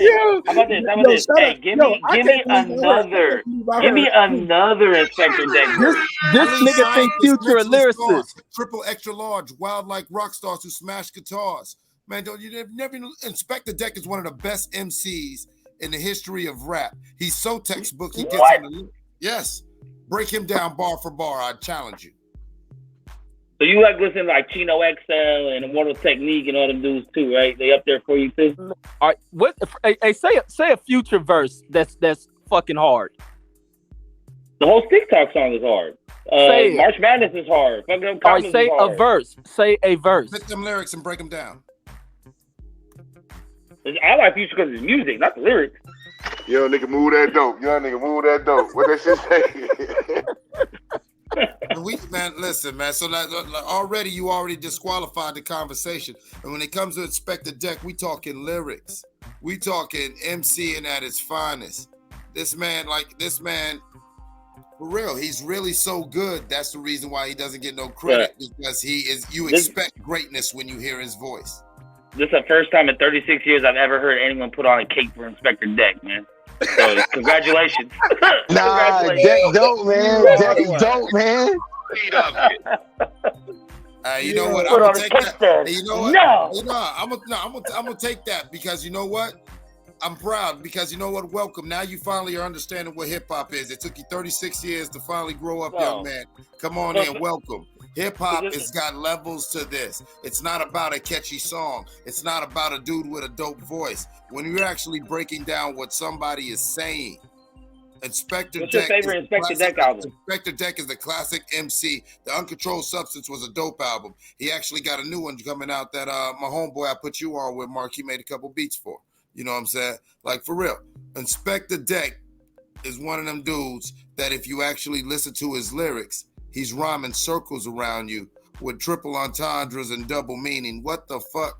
Like, if all you really want is Future and you want a bop and you want something that you can just nod to while you're off your fucking Molly, then no, Woo is going to be too complex for you. I get it. Yo, let's go. Let's move forward, yo. Shout out to everybody pulling up. Missy Elliott, So Addictive, 2001. Not top 10, man. I love Missy, and I hate they making me do this, but I love Missy Elliott, man. I think she's super dope, super creative, man. Like, so creative, man. Like, as far as the production and just putting this shit together, like Timberland gets pretty much gets all the credit, for the most part. But people forget how much Missy has done in hip hop, R&B. And even when she does her R&B records she produced, they have hip hop beats. You know what I'm saying? Yes, a quote unquote R&B song, but that shit might have a hip hop beat to it. You know what I'm saying? And she'll put the hip hop influence in the Sierra joint. Like that shit is hip hop. It was what's the old school hip hop beat that the Sierra song sample? All Positive, you know. I don't know the song that she produced for Sierra. I probably heard it. I don't know. I think it's 1-2 Step. 1-2 Step. The 1-2 I Step. probably heard it. I think Jazzy Faye did that shit. Okay, no, Jazzy Faye. Okay, so Missy was just a part. She didn't make that beat. She probably work on it, because I know she on there doing the beat. I mean, doing some of the vocals on that shit. Yeah, she's featured. I think she probably co-wrote that shit too. You know, Missy got a pen, yo. She got a damn pen, yo. So, man, Missy Elliott as an artist, hell yeah, she should be in somebody's top 10, top 20 as an artist, as a creator. Still got these big ass records. Like, I don't know if y'all ever had the chance to look at it, but go on YouTube and Google Missy Misdemeanor Elliott and look at her when she does like a melody, not a melody, what's it called, Deuce? Clip, somebody know, what's it called? When you do a mashup of your song. A compilation. Not a compilation. Like a medley. Medley. I said melody. Yeah, she did a medley. She does a medley. Man, she has one of the best medleys. I think probably the only shit, man. She got some joints, bro. Did she do it at the Super Bowl? You talking about the Super Bowl performance? That's one too, but it's the matter of fact, that might be it right there. That's one you can check right there. Hey, Marq, you building her up just to go to hit her with the butt. She don't want me. She don't want. She ain't no top 10. No. You know how you give a person a compliment and then you have a butt. I'm just saying, this album ain't top 10 ever. Never. Maybe the first one, but not this one. The first one, probably her best album though. Yeah, the first one you can do some, some tweaks twirl and see what you can do with it, but not this one, bro. The first one though, the first one legit. Man, the rain. Like, do y'all count that as rap? What Missy did right there when the rain hits my window, I take a hit. Yeah, she was rapping. She was rapping. She was rapping. She wasn't singing. She was actually rapping. Some would say that's spoken word. Me and Timberland, we dangle. We so close, sometimes you get our style tangle. Oh, Missy, try to maintain. She sound like she having Tourette syndrome in this shit, man. I mean, salute, respect, but I love Missy. But Missy she probably got to be one of the most underrated artists because you always want to put her in a female box. But what she does, like sonically, and visually, it's some niggas out there who ain't fucking with it. The closest dude to it visually is probably what, Busta Rhymes. That's the fabulous flow, bro. That's the fabulous flow. I said that's the fabulous flow. Missy, rap his ass off. You tripping? Hell no. Them simple ass assemblies, you can keep that shit, bro. Man, Fabulous rapping his ass off, bro. Yeah, Fab lyrical, man. This Hell ain't no, it. that shit's This ain't hella top simple. 20. Fab This dope. ain't top 20, 30, nothing. Dude, you got too short over Fabulous lyrically? I don't fuck with Fabulous, man. That shit is hella simple, bro. That's that nursery rhyme shit. You talking about Missy? That's that nursery rhyme shit. Dude, did you hear what he said? He said, do you have too short over Fabulous? Hell yeah. Hell yeah. What the hell? Oh, man. No. I mean, I love short, but he's simple. Yeah, man. That shit. Short ain't fucking with Fab lyrically. Hell no. Nah, man. Yeah, I got rappers that drop game over punchline rappers all day. And the nostalgia. Facts, Max. Dropping some game. Yeah, I take rappers that drop game over punchline rappers all day, man. If y'all think Fab got his punchlines, y'all ain't heard enough of that nigga music, homie. He does that. It's almost like a dude who can if Jordan on the court, he gonna dunk something. Like LeBron just gonna dunk sometimes just because he can dunk. Some of these dudes they can't dunk, homie, so they gotta shoot layups and jumpers all day. They just doing layups. They can't go in the air and do no behind the back spin move. Fab gonna give you a behind the back. Jadakiss gonna give you a behind the back spin move just because he can. Yeah, they stuck Jada don't have a classic album. They stuck on Fabs doing that kind of 1980s rap where he was like, what's that shit? Brooklyn Dunn, however that shit where the flow is kind of simple, almost like he rapping like a 1980s rap. But lyrically, Fab can kill on anything, and even his features with female artists, like he flows over that shit. He's an artist that sticks to whatever the title is. That's what he gonna rap about. That's what the story is about. Not where people have a title. They talking about loving a woman, and then they talking about selling drugs and pimping a bitch and going here, going there, like stupid shit. Like this dude lyrically stays within the context of whatever the song is about. Like the dude can cover everything. Like he's a gifted artist. But he don't have a classic album either. He don't have a who? And neither does Jada. Jada and Fab don't have classic albums. What that mean? What that mean? Fabulous got What classic that mean? mixtapes. You don't have classic albums. According to who? According to when who? you look at the track list, like they got hits, they got top heavy hits, but they don't have like. The way I see it is like back in the day, I think there were better albums because they were on tapes and records where you had to put it on to play it, so it was a little more cohesive. Nowadays, it's like a compilation of singles. So what you put it on, it's what's played. It don't matter if it's on the tape, CD, stream, the content, the music. I'm gonna let you know. And Meg, some people you might not agree. But let's be fair too. A lot of those old albums that we were talking about earlier too, Eric B. Rakim, them shits didn't have 19, 20 songs on it neither. No. Like a lot of them classic albums, them shits might have had 7, 8. But that's what made them great though. No. I ain't gonna say that's what made them great. The artists were generational talents. They had classic albums after that, and they did longer albums. Still great albums. They were just transitional talents. Some people make longer albums. I think that's more of the time that we were in. Like you you record it and you put out. I mean, you record it and you put out pretty much what you recorded for the album. It wasn't. Once we got digital, it seems like once we got digital, and I'm guilty of this too. Y'all know I'm an engineer as well. We got a little lazy. We started getting instead of just putting out the best work, we was just like, let's see how much music we can crank out within this studio block. And that's when you will hear guys say, yo, we recorded 28 songs for this album. You know what I'm saying?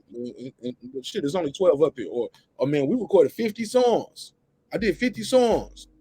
And then, but the album might have 18. You know what I'm saying? These are still a lot of records, but that's because they just want to get the music out there with their people. They want the audience to hear. I think Ja Rule's first album, Veni Vidi Vici, might have had almost 20 tracks on that shit. First album, nigga, that's a double EP. And nowadays, niggas got free studio time. Back in the day, they was charging for their studio time. And studio time, you eat up a lot of a nigga budget back in those days. Exactly. And because you just record on your phone. Because you had to pay for that tape. You had to pay for that reel to reel. You had to have an engineer.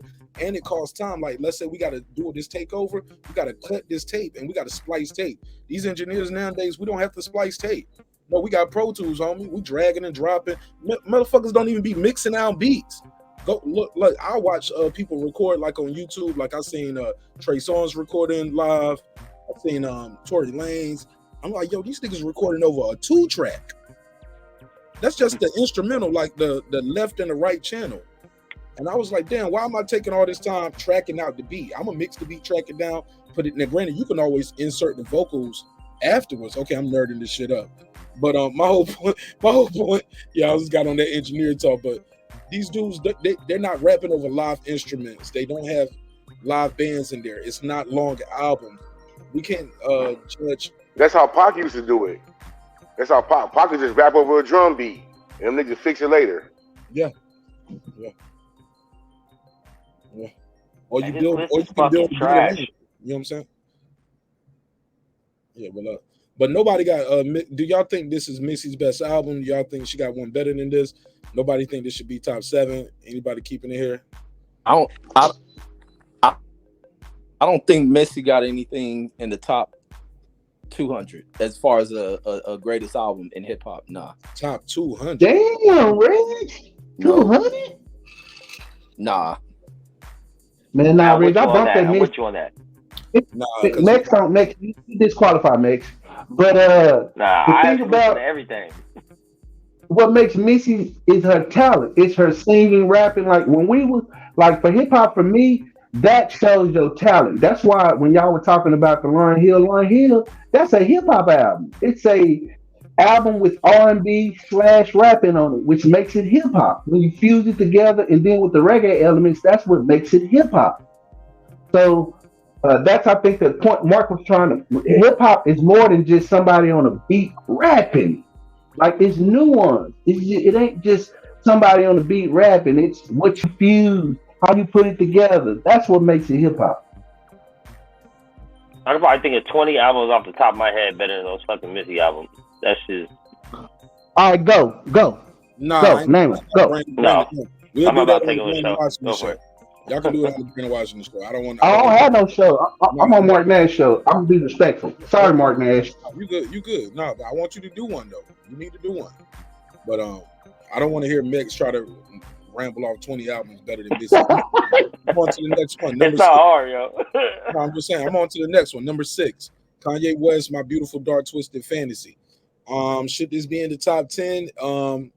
If not, does Kanye have one better than this that you can put in the top 10? Let's go. This is best by far. This is cohesively one of the most beautifully sonically albums I've ever heard. From top to bottom. This is better.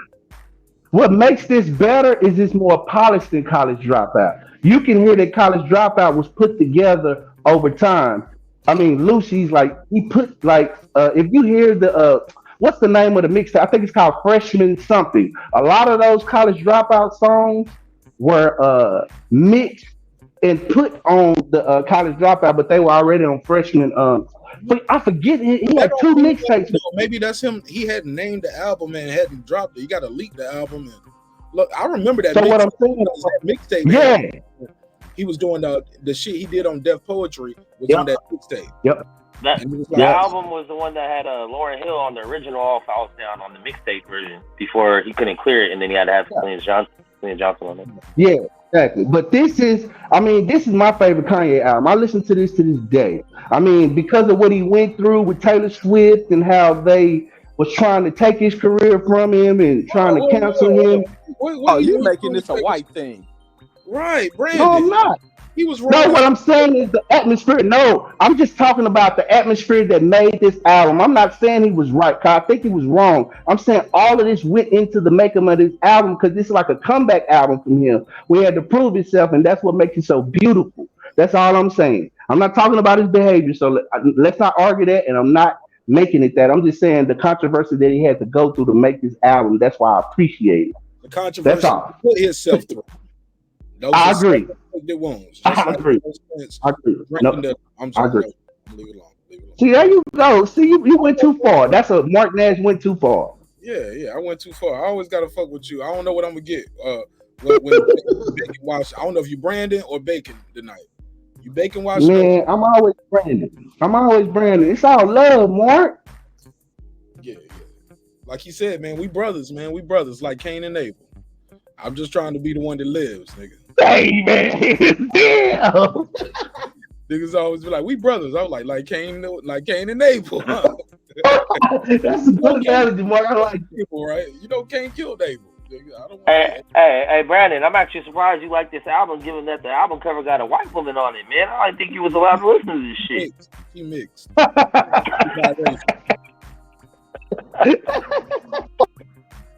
Nah, I ain't lying. She a white lady. I can see that osteoporosis on her neck. That's old white ladies be getting. You see them old white ladies at the Waffle House with that little osteoporosis. Osteoporosis. Osteo means bone. Osteoporosis. Osteo means bone. Hey, look the head and the neck when you see right here where it's connected. It look like a bowling pin. Like they just put a bowling pin emoji in that bitch and change to the rest. Mr. Peanut, head, neck, and shoulder. We like planners. All right, let's pass the mic. I'm sorry, I'm going too far. I'm going too far, Brandon. I'm doing it again. Shout out to everybody with osteoporosis. Respect. Thank you, Doug. Keep your head up. Keep your head straight. Oh man, this show ain't gonna. This a great album, man. I was actually I just having a discussion a couple weeks ago with my boy about Kanye albums because I was like, let me go back and listen to some of this, make sure you know. And then when I was looking at this, I kind of had doubts at first, but I went track by track by track, and almost every track on here is a hit, man. Like all the lights and gorgeousness and Devil in the Blue Dress and Power. Stronger. Hold on. You can't just run over Devil in the Blue Dress. Hold on, we gotta stop. We gotta stop. On this album. Stronger was on Graduation, I think. Oh, sorry, yeah, Stronger was on Graduation. Yeah, that's that take. Yeah, okay. But Power, that no one man should have. Oh, when that shit come on, that shit just make you ready. Let me play a little clip real quick. Let's go and lose the channel tonight. Fuck, that's why I love. What's up, man? Let's go, Reggie. Shout out to my guy Reg Reviews just pulled up. What up? What's good? But you know what? When I be doing these, man, they let me get away with these. I don't have the situation where they. I want to say 13 seconds. You allowed, I think. Nah, I don't do 13 seconds. I don't even do that much. And I do, and I don't play enough. I just play enough for just to give some context to the content. You know what I'm saying? And this right here.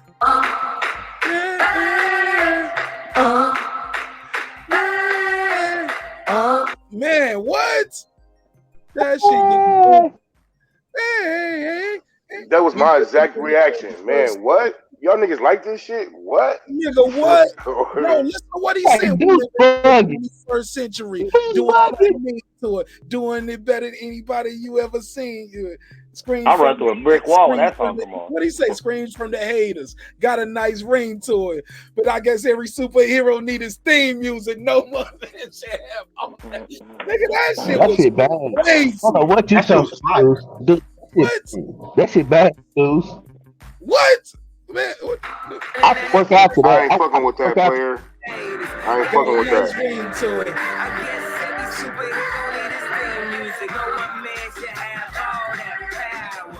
Man, y'all better stop playing with me.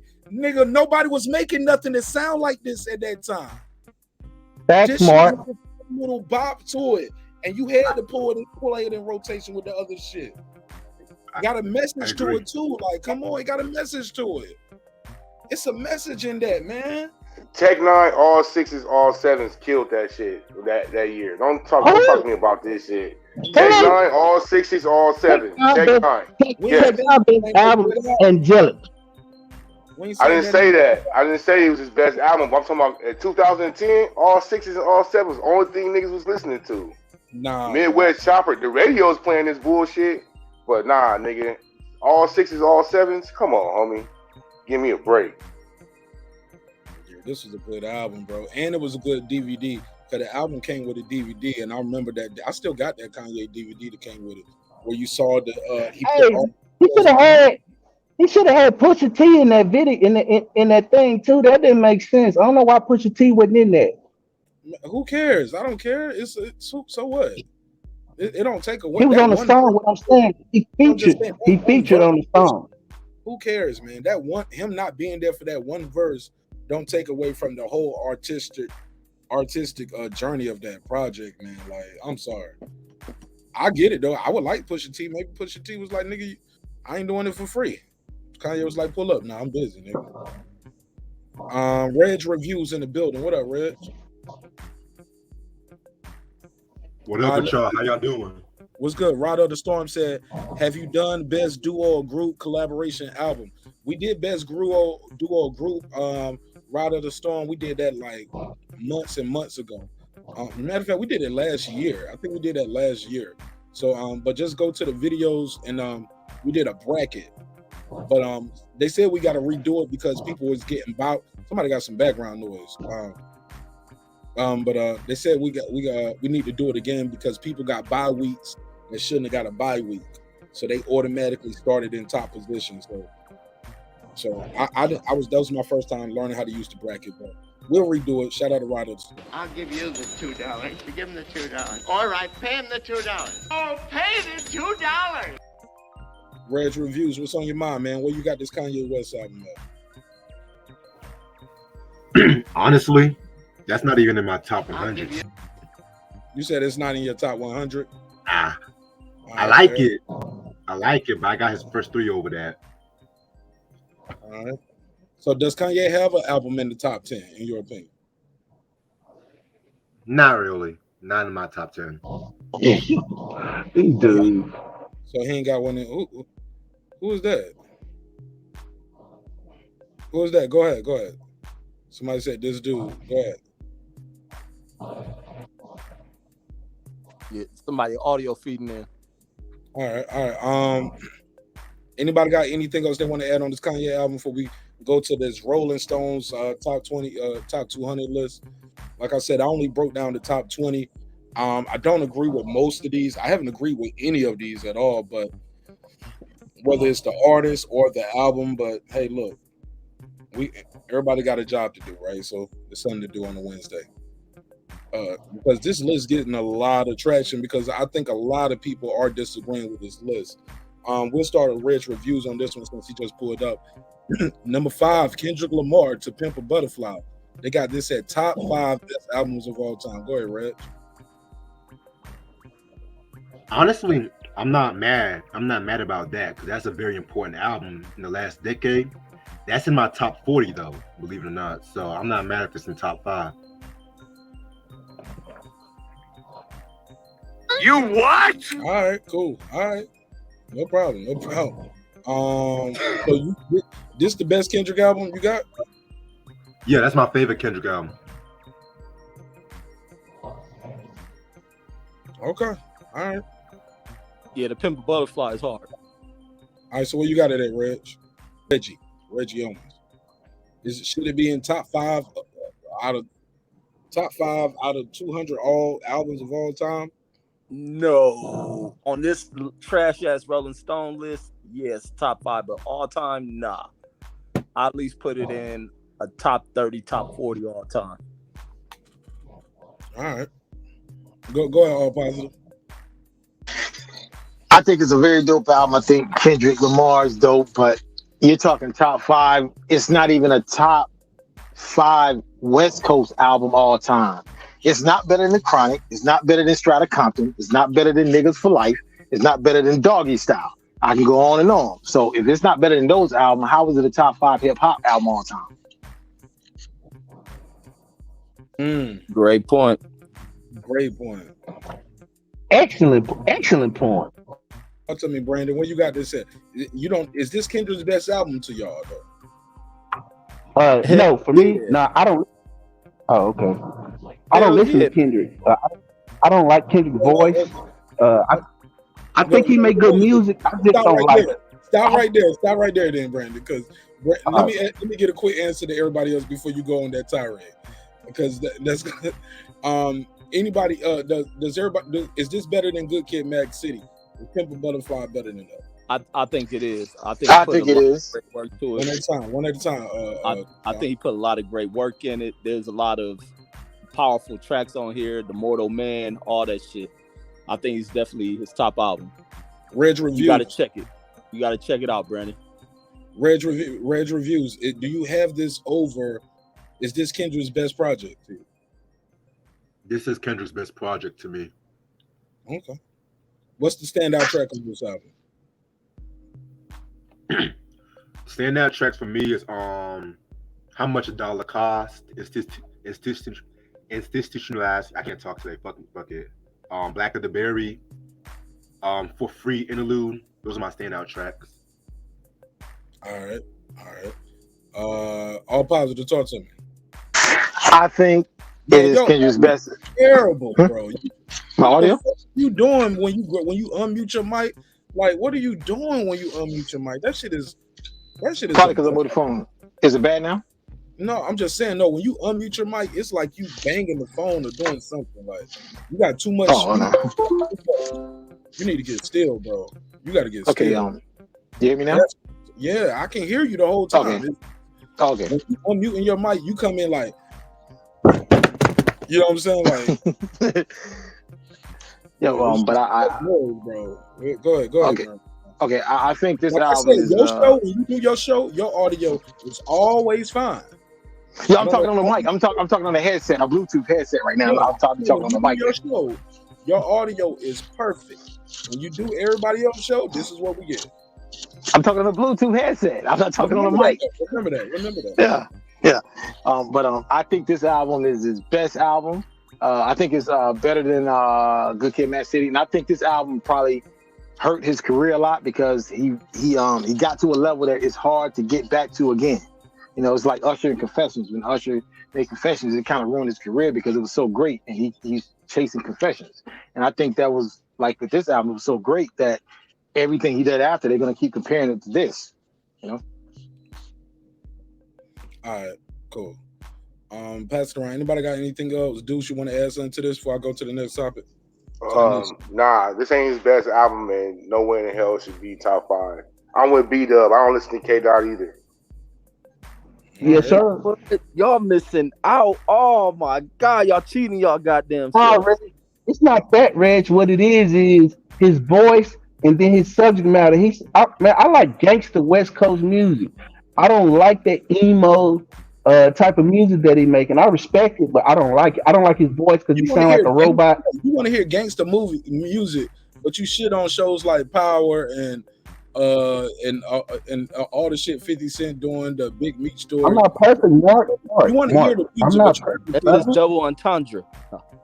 That's my duality. I mean, you know what I mean? I'm working on it. I'm trying. I'm grown. Yeah. I'm grown. Hip hop critical. I'm trying. Make that a show. All right, let's go to the next one. Yeah, but I get you, man. As far as the voice, the energy, the delivery, I know some people who feel like that shit. I'm like that. Listen to some niggas on YouTube. Like, damn, I don't like his voice. I don't like his voice. I don't like his energy. I don't like his delivery. Nah, you know what I'm saying? They'd be like, Mark, you want to pull up on the panel? No, I'm good. I'm in the chat, homie. I can't be a part of this shit right here. Public Enemy, It Takes a Nation of Millions. Anybody want to go first? Feel free. I'll definitely go first. Okay, check this out. Now, I'm trying not to go too long, but I remember when this album dropped again, because Public Enemy is my favorite group of all time. So I ended up meeting Chuck D. He autographed all 20 plus Public Enemy albums that I had in books and all this stuff. And when this album dropped the summer of '88, and I didn't get it right away, and my friend got it in school. I was in middle school, opened back up, and he let me hear it the first time because I had the first album, Yo Barnes the Show. But this album should be number 1 or number 2. But this album, you got Don't Believe the Hype. You got you got Don't Believe the Hype. You what? Yeah, there was because look, it was one of those things you had to have been there to understand the impact of this album and how many years it carried on.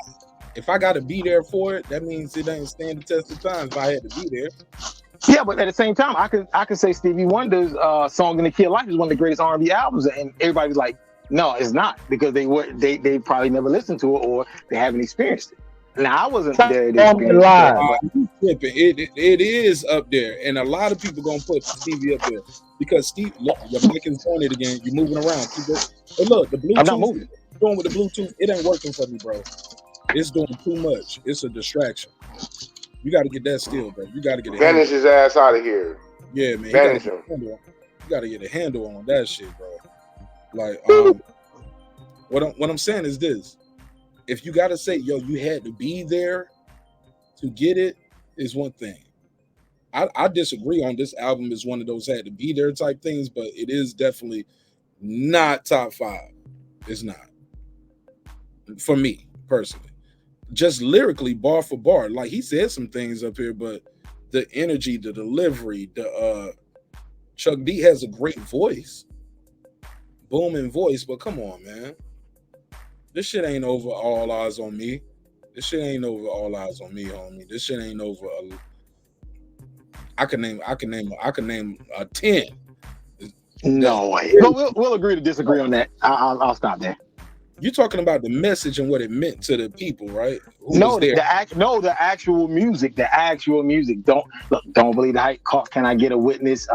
Rebel Without a Pause. Terminator X to the Edge of Panic. When you had Johnny Juice. Give me the quotable. Well, you know, Chuck D has said himself he's not a great lyricist like Kane or Ice Cube or Rakim. He said himself he's not a great lyricist. He said I've never said Chuck D was an all-time great lyricist, but he is a great. The same thing with Future. What are Future bars? The audio is doing it again. What are missing? Get the audio right, bro. We'll come back to him. It was smooth at first. Then is it me or y'all hearing it too? I told you, man. Somebody always tickling that nigga. He sound like somebody always tickling him. That's why he always doing all that moving around and giggling and shit. Damn, dude. That's what I got, Rashawn. Rashawn, unmute your mic. Did you get the headset? Rashawn, you gotta get a new Bluetooth. Yeah, you hear me? It's bad again. It's just staticky. Like, check the playback, bro. All right. Sometimes those Bluetooth, especially if you got an earbud, you got to make sure they're very snug in your ear. If not, just them moving around in your earlobe causes those kind of noises. It's rubbing against your ear, or if you got one of those, it's rubbing against your beard, or got to figure that out. I turn it off. I'm speaking directly in the phone now. You hear me? I'm good. And it's even worse now. It's even worse. Keep talking. Let me hear it. Check 1, 2. Go ahead. All right, let's talk. We'll try to struggle through it. Go ahead. Let's hear it. Okay, let's hear what? Oh, you're talking about the album. Okay, yeah. Just, Black Steel, Hour of Chaos. You know what I'm saying? It's worse. Can I get a it's worse. Yeah, you got to beam out and beam back in, Rashawn. We're trying to have a high quality show. Let's pass it around. Reg Reviews. Give me your take. This is actually my favorite hip hop album of all time, believe it or not. Go for it. This album really gave hip hop its like legibility about how serious it can get with personal issues and topical issues. It gave hip hop its serious footnote and stuff like that too, with songs like "Don't Believe the Hype," "Black Steel in the Hour of Chaos," "Night of the Living Bassheads" and shit like that. Their best album in my opinion. So that's all I gotta say. All right. Anybody else got anything to add to this one other than Rashawn? Unmute your mic. Give me a mic check, bro. Mic check 1 2. There you go. There you go. Perfect. Go for it. Oh yeah, it was like I said. This album right here, man, is like and it was very impactful for a lot of people to understand that they started wearing. Now they weren't the first to wear the Raiders, but they predated NWA in wearing those clocks and Raiders. Their album predates that, and I'm not saying they weren't the first rappers to wear Raiders gear, but their album predates the Raiders gear. NWA Strata Compton wearing that Raiders gear, and also the impact of the album. This album birthed Tupac. A lot of Tupac stuff. He was influenced by Chuck D before he went to the gangster rap stuff, and yeah, man, it's just influence. Just, you know what I'm saying? It's really a great album, man. Because like I said, it still went platinum, and there was no radio hits. It was like I never heard any of these songs on the radio. Was Number One's a joke on this album? No, that was the Fear of a Black Planet. That was the third album. Yeah, but it was like they had Cole Lamp and Flavor Flavors on this album. There was Flavor solo, and you had Louder Than the Bomb. You had as a matter of fact, let me tell you, this was the first album when you talked about albums only had 9 or 10 tracks. This was really the first hip hop album to have like 18 tracks. That started the 18 and the 19 tracks. But this had 18 and like 18 or 17, and then Fear of a Black Planet had 20 tracks. And that really started people putting more and more tracks on their album instead of 9 or 10. Yeah, from what I understand, this album is the album that brought the FBI into hip hop. This album is what brought them to start getting ready to convene hip hop or rap music as un-American, and they were getting ready to convene a congressional committee on hip hop and un-American affairs. Well, this I got to rank it higher then. It's right where it's supposed to be. This album is what helped them push the sway toward gangster music. If you hear Russell Simmons and Leo Cohen talk about the issues that they had with this album and how this is what brought basically COINTELPRO, I believe, I call it COINTELPRO, but they call it something else, into hip hop. This is what geared it toward. We're not making this because this album opened up so many eyes. You got to remember, around this time, people were wearing the X medallions and were wearing. I mean, people were really socially conscious, and they're talking about crack. Crack had only been around. If this album came in 1988, crack really hit most of us around this time. Around this time, 86, 88, that's when crack really hit. So this album had social issues and a lot on it, and they made sure that they were going to marginalize Public Enemy. And that's right after this is where Professor Griff starts to catch his flack and all of that stuff. So yeah, this album did a lot culturally. All right, let's move forward. All right, they got Jay-Z Blueprint at number 3. As much as I love this album from Jay, I don't think it's my favorite Jay-Z album.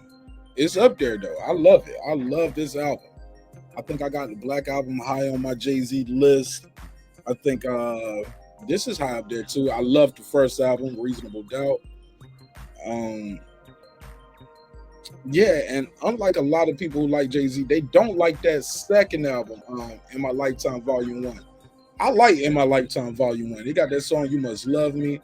I like that song. He did Sunshine. People hated the video with the fish lens. But I was like, yo, Foxy Brown, Babyface, I love this song. It was The City Is Mine. Like, he was rapping, bro. He was finding, he was really zoning in and trying to get in those certain pockets. But Blueprint, is it number 3 rap album of all time? Probably not. I don't have it there. But good album. It's my favorite Jay-Z album. It's the only album Jay-Z I listen to. I think his song, it don't got no skips.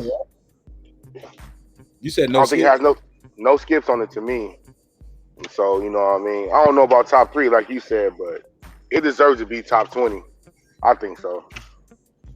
Yeah, everybody don't sample Stonecrow since Jay-Z did it on this one. Anybody want to jump in on this one? Oh yeah, I agree with Deuce 100%. I don't think it should be as high, but this is one of Jay Z's more influential albums. Me personally, sonically, I like American Gangster better. That's one of my favorite Jay Z albums. I like 444. I mean, I bumped Yeah, that. I just like what No ID did on it. I like what his pocket that he was in. I just like that album. But as far as introspective, this very shit, personal, introspective too. yeah, and that's what I like to hear. You know what I mean? But because we never hear Jay Z like that, so I appreciated that. But I don't think it should be this high. But to tell you the truth, man, if we were sitting here playing Blueprint like song for song, we probably would change our minds listening to what the music sound like, and it don't sound dated, and it gave us the dynamic duo of Jay Z and Kanye and Just Blaze on one album. I can't even remember the last time they did that since. Yo, you know what, Brandon? I was just playing the other day. I was watching. After we did one of the shows, I was playing something from the show, and I was talking about how Big was in those pockets, and people was talking about. It was the one we was talking about. Jay-Z filled the shoes, right? And I remember playing the show. I was on my way to my brother's house, and hearing us talk about it, I was like, man, fuck it. I switched, from the show, and I played the Biggie record, I Love the Dough, with featuring Jay-Z. And you can hear Jay-Z doing the cadence like Biggie, where who pushed the hottest V's, pill fast through the city, played Monopoly with real cash, me and Biggie, and the models be shaking they sedity ass, and the Paradas be son you cats got to see, and the watches be type of shapes and stones, being broke is childish, and I'm quite grown. Like, and then he started flipping the way words I run up in the club with the ice on, me and Tice on. He said, you cats are home screaming the fights on. I'm in the 1,500 seats watching Tyson. Like, he didn't say Tyson. He was like, he would change the way the words sound to make it rhyme.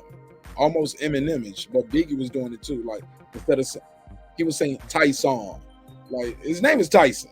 You know what I'm saying? And we know that, but the way he would bend words to make it rhyme with what he's doing, it was just something different.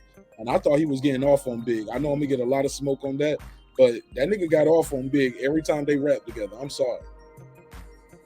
sorry.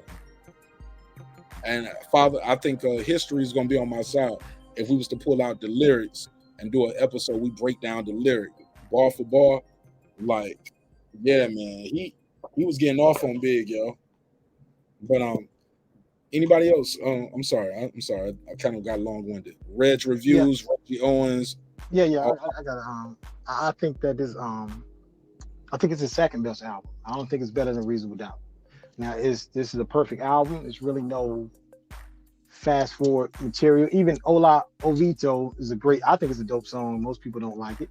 I think it's a dope song, but it's my favorite song off of there. Yeah, I think it's a dope. Yeah, I think it's a dope song. I think it's a dope album. But I just think Reasonable Doubt, Jay-Z was hungry on that, and it's an album that a lot of people don't have, like the original copy. I'm not talking about the repress. I'm like, when it first came out, a lot of people didn't get it, and then it went out of print immediately, and like after a year. So a lot of people slept on Jay-Z in '96, and Reasonable Doubt, I still feel is the best album. But this album's dope, but not top 10, not top 3, no way. But it's dope. Man, this dude say some shit, man, back then, and you hear some of the shit he's saying, it came to fruition. Back then, he sounded like he was just Big Willie talking and popping off. Motherfucker ended up being a prophet, homie, from some of the shit he was saying. Even when he took over Def Jam, he was like, yo, they're going to start respecting my mind now. They more about the choruses.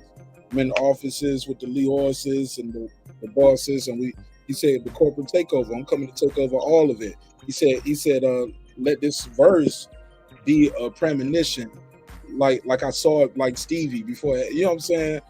Like the writings on the wall to my lady. Shout out to BB. Like whatever he was saying. Like that nigga was blacking out on that Grammy Family freestyle, and that shit came true.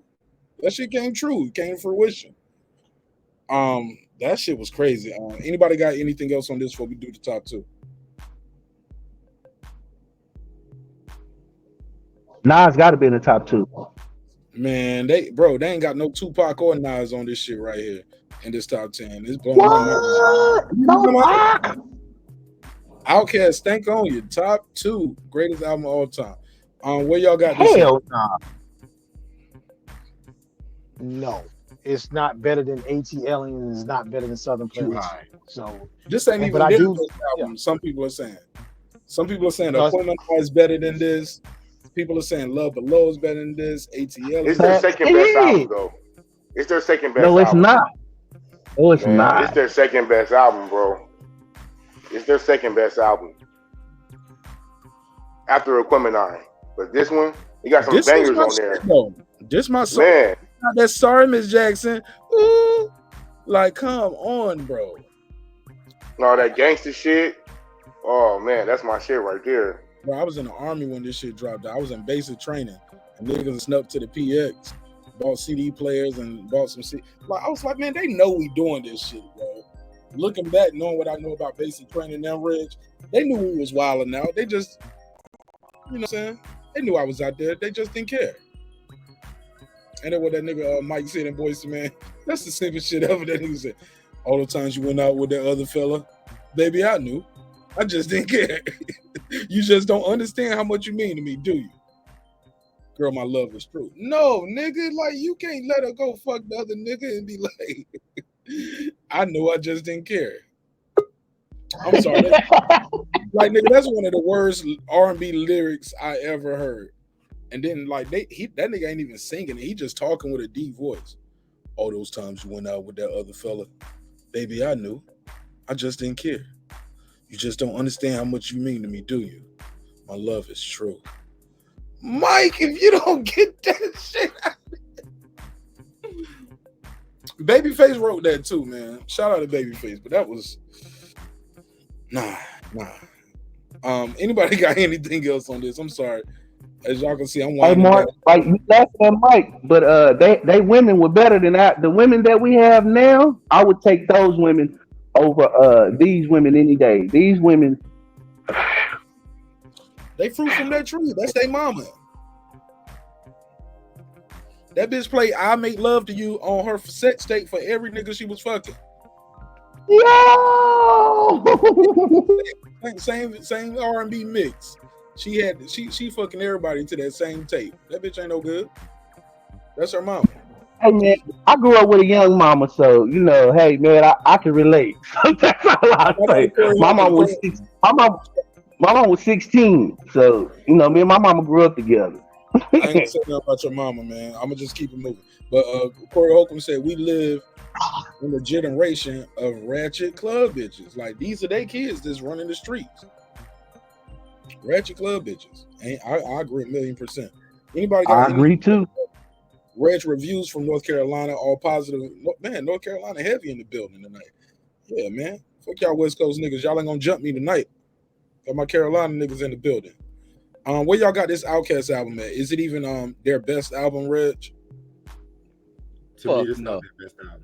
Oh, we got two Reggies on the panel. We was talking about the Reg. I was talking to the Reg from North Carolina. Not but listen to the Cali nigga. Fuck no. Go ahead, Reggie. You heard him, Brandon. You heard Reggie Owens, right? He said, fuck no. You ready to I love Reggie. Oh, bro, Reggie's finna go off. Reggie's about to go off too. Go ahead, Reg Reviews. Go ahead, Reg Reviews. To me, this is the most overrated album on some real shit. I like it, but I prefer the first two over this one. I'm tired of Miss Jackson. I'm tired of So Fresh, So Clean and shit like that. But I fuck with Gasoline Dreams, Toilet Tisha, all that shit. So I feel like it should be like 8. You tired of them songs? They mega hits. They still playing 20, 30 years later. I know. I know. 22. It got overplayed. I'm more of a Bombs Over Baghdad nigga. That's my shit. Yeah. Look, that's how you know that's... Bro, I still don't know everything he's saying on that song. I need subtitles. I got to read along with that shit. And that song grew on me because at that time, I wasn't listening to that type song of... front to back. Megazord know that shit. You know, remember he spit that shit that he that one night was on here, like word for word. Don't bring the thing, but she playing the bang. Bounce over there. Yeah, it's the man. That motherfucker Megazord. He's a monster, bro. That motherfucker. Media music and shit. Man, he like Rain Man with that shit. Y'all ever seen Rain Man? Yeah. Yeah, he is. He is. It's more impressive when he right off hand in your face. That's what make it impressive. Yeah. Hey, look, real quick. Why did they call that movie Rain Man? Is it because of the way he said his name, as in Raymond, and he was autistic? Like, what? Why is the movie called Rain Man? Anybody know?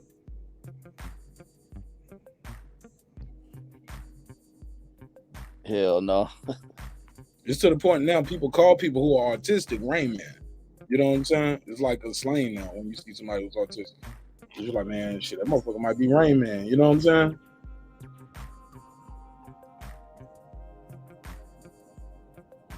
Okay. Moving forward. Nah, nigga, we ain't making no autistic jokes over here. Nah, I ain't making no autistic joke. Not at all. I'm trying to figure out the meaning. Because I'm trying to find it and I Googled it. And it just says Rain Man is the movie about two conditions. It's about him being autism and about having savant syndrome. No. Definitely not making no jokes about nobody with autism. Definitely not that, dude. And if that's how that came across, apologize to you, the panel, the audience. Definitely not that. Shout out to my little cousin, man. She's autistic. I always tell people this story. My cousin Sharice, her daughter's autistic, but she's so smart. Like she would stay up all night due to her autism, and when it was time to go to school, she wouldn't really be able to go to school. So the doctor gave her, I think it's called melatonin, something like that, some kind of gummies that supposed to get the kid on a sleep schedule, right? So one day, Sharice is sitting there. Shout out my cousin Sharice. She, and my aunt Gwen, they'll tell the story too. She's sitting there, and one day she getting sleepy as hell, and she was like, "I'm tired," and the baby ain't wanting to sleep. But like, I'm waiting for you to go to sleep so I can go to sleep. And she's sitting there, and I guess she getting to the bottom of her Coca-Cola or a Kool-Aid glass, whatever she's drinking. And she realized at the bottom of her Coke glass, you can see it's a remnants of the little gummy she had gave the kid. The kid was like, "You take it, you eat the candy." Like the kid is so smart, she knows. Like, look, these candies ain't candy. You know what I'm saying? These candies making me sleepy. Kid don't put the candy in her mama drink. She don't roofie her. Yo, shit, crazy story. But that's neither here nor there. Number one on the Rolling Stones list of top hip hop albums of all time, top 200. We only went through the top 20. Check the playback. Hope you guys enjoy it. But here we are, top album of all time. I think they went for the safest pick that they could go for, and in the midst of that, they still failed. I love this album. It's not the number one album of all time. This album not even Biggie's best album. Life After Death is better than this. Life After Death, bro. Life After Death is better than this. That's what I said in my opening, bro. I was like, Life After Death is definitely, Biggie was more creative. He was more in his pocket. It was polished. Yeah, it was more polished. It was everything. Yeah, I don't think. The creativeness of the songs that he did, like 10 Crack Commandments, I thought that was creative. Even the little Niggas Bleed. Yeah, Niggas Bleed, the storytelling, the songs where he reflect on his life of just being poor, and like he said, "I'm sewing tigers on my shirt and alligators. You want to see inside? Huh, I see you later. I see you later." Here come nigga with the drama. Oh, why you punch me in my face? Hey. Wow, stay in your place, play in your position. Well, man, that shit is dope. I'm Robin, why they friends watching? Man, that shit is dope. And whole clocking. Here comes respect. His crew's your crew. One day they might be next.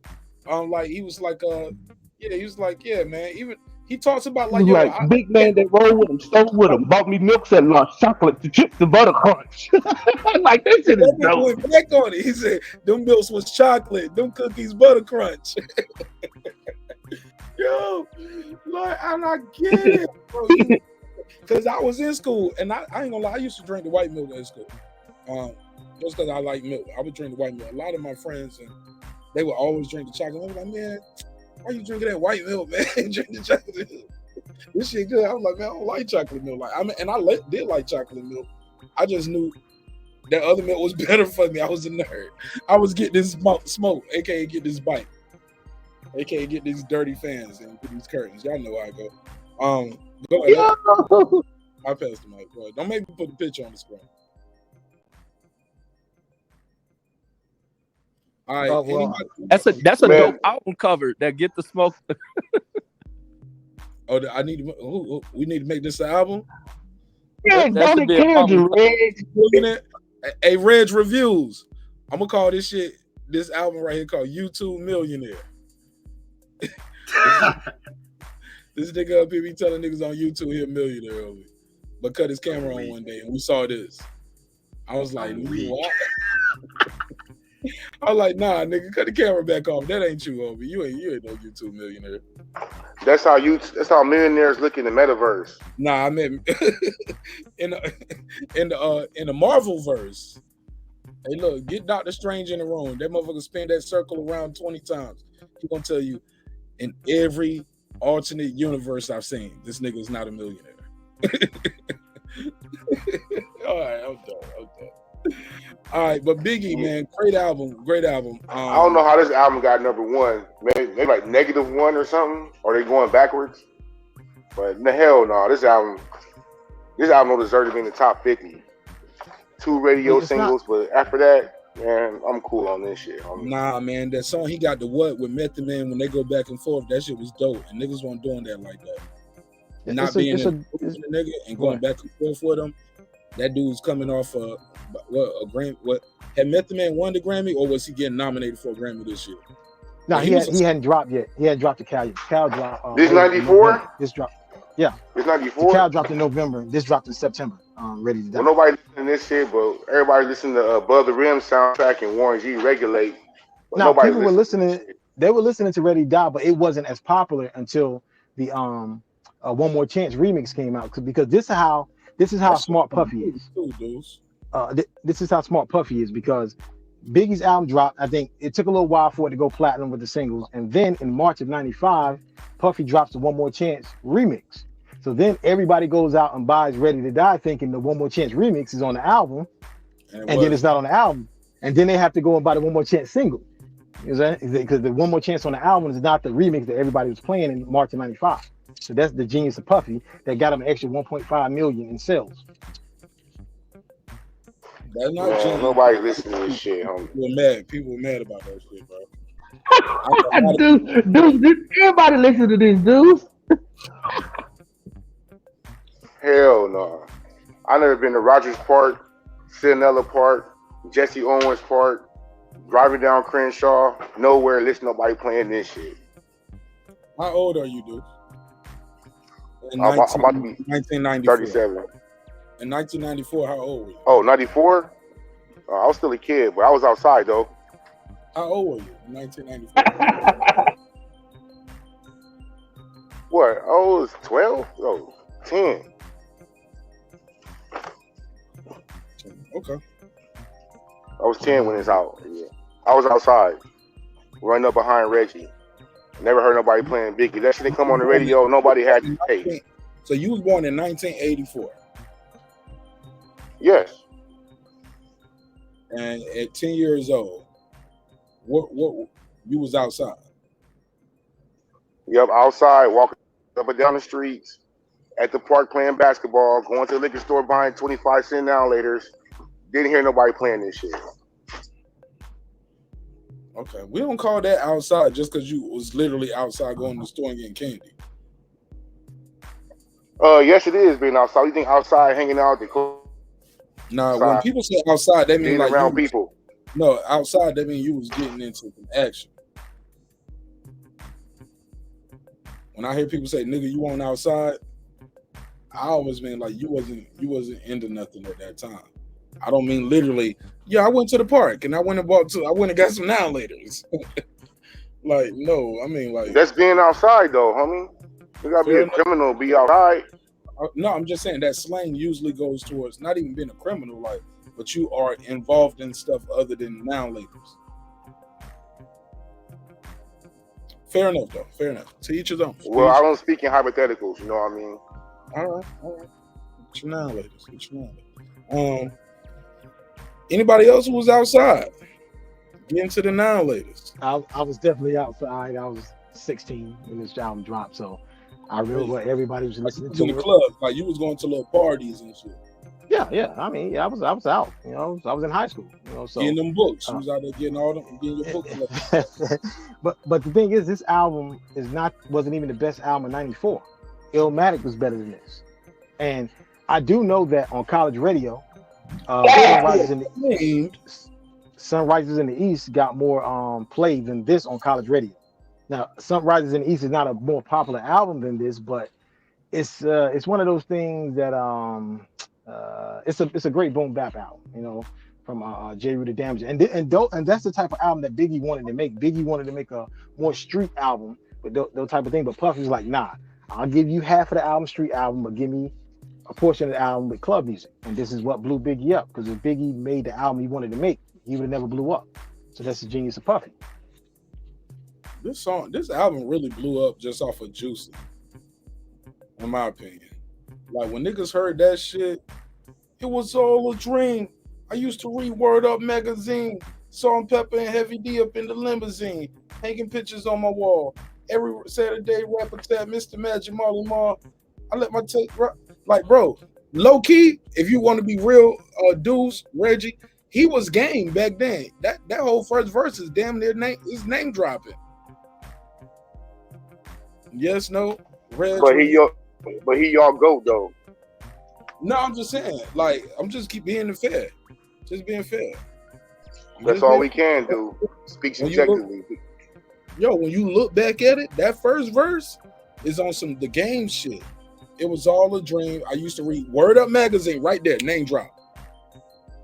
Salt and Pepper and Heavy D up in the limousine. We all did, but how often were you hearing a rapper at that time, first verse, first few stanzas of your bar, you shouting out Heavy D and Salt and Pepper, and like then he said, "Peace to Kick and Breathe, Brucey B, Funk Master Flex, Love Star, Scarski."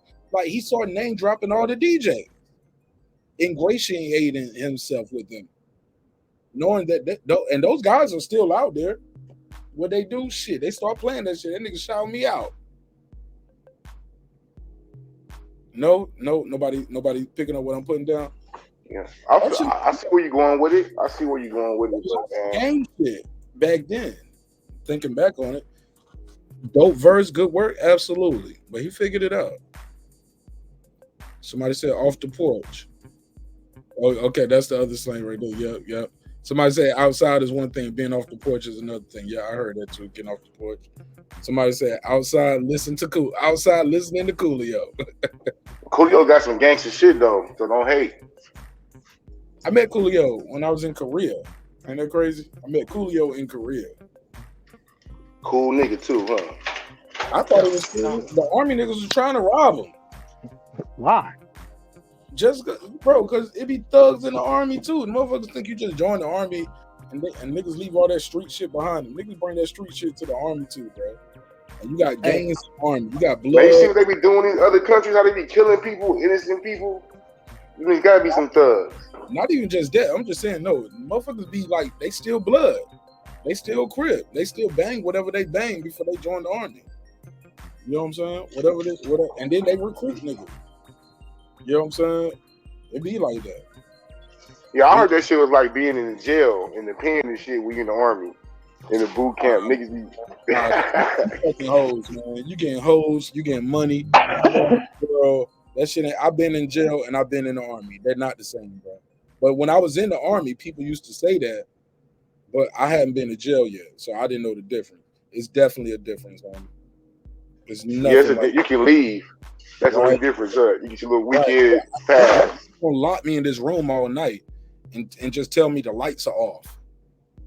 You know what I'm saying? And I got to be in the room with this nigga. Now, granted, they will pick your roommate for you. You know what I'm saying? But nah, man, that shit ain't like jail, bro. You getting money, you fucking hoes, you traveling the world. If you want to drink, you can go to the PX, get your liquor tax free. If you smoke, they ain't taxing you for that. You get your groceries tax free. Motherfuckers paying you meals. And granted, they're gonna send you what they send you, and it is what it is. But nah, that shit ain't like jail, yo. That's a very false equivalency, and it's very dismissive of what prison is and jail is. No, that's just something they tell niggas in basic training. A lot of niggas in basic training be saying that because motherfucker telling you got to do what they tell you or else. But that's just discipline, man. That's just structure. Somebody, this the rules to the company. This how they break you in. They acclimate you, and it is what it is, man. But it's not jail, not prison. So basically, training like prison. Man. No, it's not. No, even that. That's more like that's just more like having a strict dad. You know what I'm saying? Like football. It's more like football camp than anything. Or if you ever been to a sports camp, basic training is more like that. It's structured like that. Or if you ever been to a detention center, like one of those military boot camps where they try to get kids on the right path. Yeah, but I look at it more. Oh, like, yeah, I know. I caught my first case at 12, so I know. Like that. Yep. See what I'm saying? I caught a case around about 12, 13. That's what I was saying. Like niggas talk about outside. Like, yeah, dude, I caught a case. I'm not saying that's a good thing, but it is what it is. It is what it is. I don't regret none of it. But I'll pass the mic, man. Anybody got anything else they want to talk about? Like I said, man, it's been a hell of a show. I was trying to speed through and get through the topics because I know sometimes we'll talk to 3 and 4, and that's when we really be getting into the good shit. But I was like, man, I got to get through 2 topics tonight, and it still took 3 hours and 40 minutes. Yeah, man, I was really trying to get in earlier when y'all was talking about the Dr. Dre album. Where did it place, like 12 or something? I'll rewind though. Let me see. Let me go back up. 11, 12, 13. Here you go. Yeah, man. That's like the best West Coast album ever. And like a lot of people are infatuated with the early 90s stuff, but the late 90s stuff is way better than what was going on in the early 90s. Like in the early 90s, them guys are just learning this stuff. About time this 2000, 99, 2000, 2001, 2002, man, those guys perfected all of that. It's crazy, man. Those some of the best music you ever want to hear. That whole little Up in Smoke tour crew, them guys are in their bag. From West Side Connection to Dog Pound to Exhibit to Eminem, they're all involved in this. You know what I mean? All that shit was being recorded at the same time with the same people. Bro. Snoop shit. The East Sider shit. Like this album, man, I don't think there's any skippables on this album.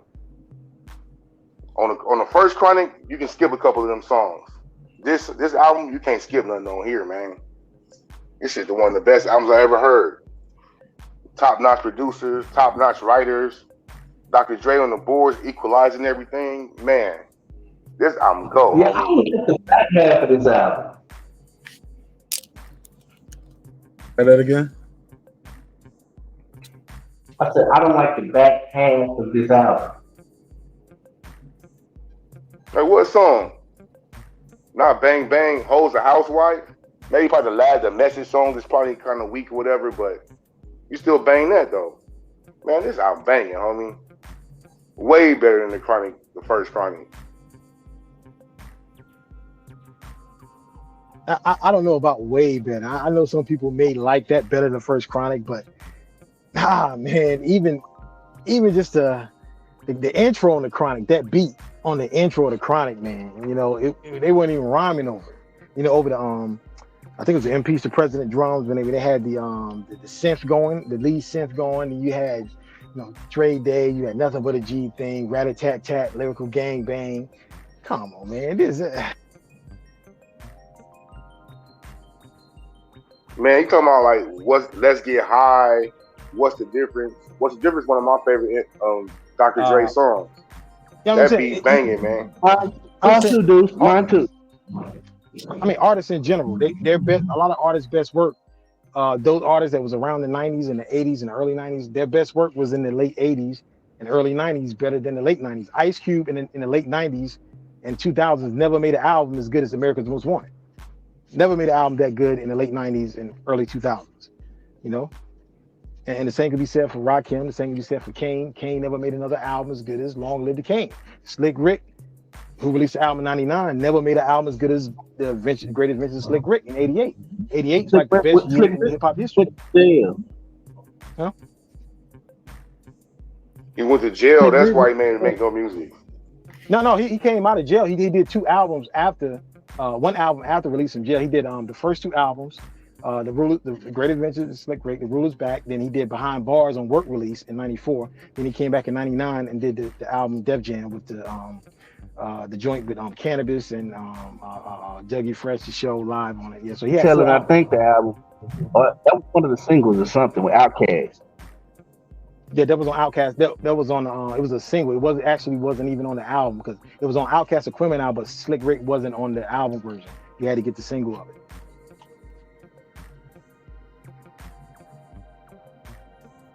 Go ahead, Reg Reviews. You still there? You want to jump in on this topic or what? If so, your mic is muted. Can't hear you, bro. All right, we'll come back to him. I guess that's it, man. Anybody got anything else they want to add to this show? The content, the topic, anything we talked about tonight, now will be your time. Other than that, shit, I see y'all on the next one. I already know when I see Latavia in this with the 11-11, it's time to move it. Anybody? Okay, cool. Nobody. All right, well, I'll do my final thoughts and I'll close it out. Look, as far as the Nick Cannon topic, is he irresponsible? Who am I to judge, like Clip said, but also, are there double standards? Absolutely. I would look at a woman with 8 children from 5 baby daddies a little differently than I look at a dude with 8 kids, maybe on the way to 10 or 11 kids with 5 mamas. First of all, he's not carrying the baby. We have outdoor planning. You know what I'm saying? He busting nuts and moving forward. She's actually carrying these babies and her body is going through a lot of changes. Somebody brought up Kiki Wyatt. I think she's on the way with her 11th child. I don't know if it's the 3rd or 4th guy. Great example. I don't think people are giving Kiki Wyatt too much trouble out here. I think she's living her best life, and people are like, well, shit, she's married to all of these dudes. You know? She's, for the most part, last time I checked, all these dudes have been her husband. So, are there double standards, though? Absolutely. Nick Cannon, father of 8, possibly expecting 2 to 3 more. Have at it, homie. I wish you nothing but the best to you and your beautiful family. Shit, I ain't got no problem with it. Because I don't see the future, so I don't know what's going to happen with those kids. But what I'm seeing happening right now is the mothers are not out here losing their mind and bashing the dude left and right, saying kids are starving. And we know guys out there who are celebrities as well, and we think they should be able to afford it. Every time we turn around, they going in paternity court. So it is what it is. As far as this list was trash, but it gave me some content, and we was able to have a hip-hop talk, so I don't have a problem with it. So those are my final thoughts on everything. Anybody want to go in and get their final thoughts? Now will be the time. All right. If so, great show, Mark, as always organized, always well prepared, always on the cutting edge of information. Appreciate the invite. I got some more topics, but you know what I mean? The topic, dude. You sent it to me yesterday. I was going to do a pop-up last night around midnight, but I knew this needed, a good 2-3, almost 4 hours. You know what I'm saying? I know you're a busy man. Million view Mark. You're doing your thing, homie. So we gonna ride how you riding. 2 million. 2 million views. Millions of views, Mark. So you know what I mean? 2.5 to be exact, but we on our way to 3 million views. Thank you. I ain't hating on the game, man. I'm proud to be a part of it. But yeah, we'll get some more dope subjects for you to put out there, and I appreciate the love, homie. Man, I appreciate you supporting the show. Thank you so much, dude. I'll see you in the next one. Yeah, appreciate this, Mark. Talk to me, Reg. Give me your final thoughts on either the top 10 or this Rolling Stones list, or Nick Cannon expecting father of 8, expecting maybe 2 to 3 more this year?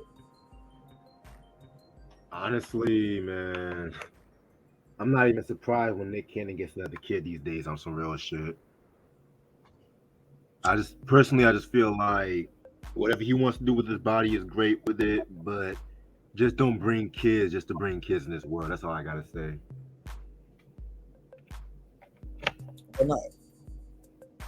Why not bring kids in this world? Like, when I die, I want to leave a legacy behind. Look, somebody gonna tell his story, man. He got 8 of them things, man. Respectfully, you know what I'm saying? These kids gonna know who their daddy was. My daddy was somebody. My daddy was Nick Cannon. He done created his own cast for for what was one of them Nickelodeon shows? But he got his own Rugrats cast, man. He got Phil and Lil. He got a couple sets of twins. You know what I'm saying? Respect to the brother. All right, bad joke. Nobody laughed. All right, I'll keep it moving. Go ahead, Rage Reviews. Go ahead. Anything else? This is a dope discussion and shit. I fuck with it. All right. Well, I appreciate you, man. Thanks for pulling up. You want to plug your show or your channel before I let you go? Yes, sir. Yes, sir. Catch me on my YouTube, Rage Reviews, talking about the best music out there, talking about movies, TV, all that shit. Just talking shit on our channel and shit like that. Salute to my NC brother, Marqnash. Hope y'all have a good night. Peace. Appreciate it, Rage. Thanks for pulling up. All right, Reggie Owens, all positive. Y'all want to close it out? I just gotta say, I'll just say it was a great show, man, and I enjoyed talking about the topics, and another great panel, well structured, and hopefully come back again later this week, man, for the fights. Yeah, man. Ben Israel, man. When Ben Israel, he had I ain't kick him off. I think once he realized I wasn't in the mood tonight, he left. Go ahead, Reg. All positive. You want to plug your channel before I let you go? Just put all positive networks and a positive vibe and life lessons. Peace and blessings to all of you. Peace and blessings, Black people. Peace. Is this a picture of you on the avatar? Like, what's going on? No, here? that ain't me, man. No, that's her. That's Amber. No, man. I'm not wearing no stuff like that. Did you? I know that ain't you. That's what like what's going on with this avatar? Oh no, I just put it up because we was working out. We work out at the gym in the mornings, every morning and stuff like that. So she told me to put it up there. That's all. Okay. She told you to put that up there. She told you so. She said, "Let them niggas see what I'm working with." Yeah, yes, he did. He told me. Yeah. Okay. Yeah, okay. man. All right. I appreciate you, man. Shout out to Amber and Rashawn, All Positive Network. Reggie O, Killer Show. Take us on. All right. Your mic muted, bro.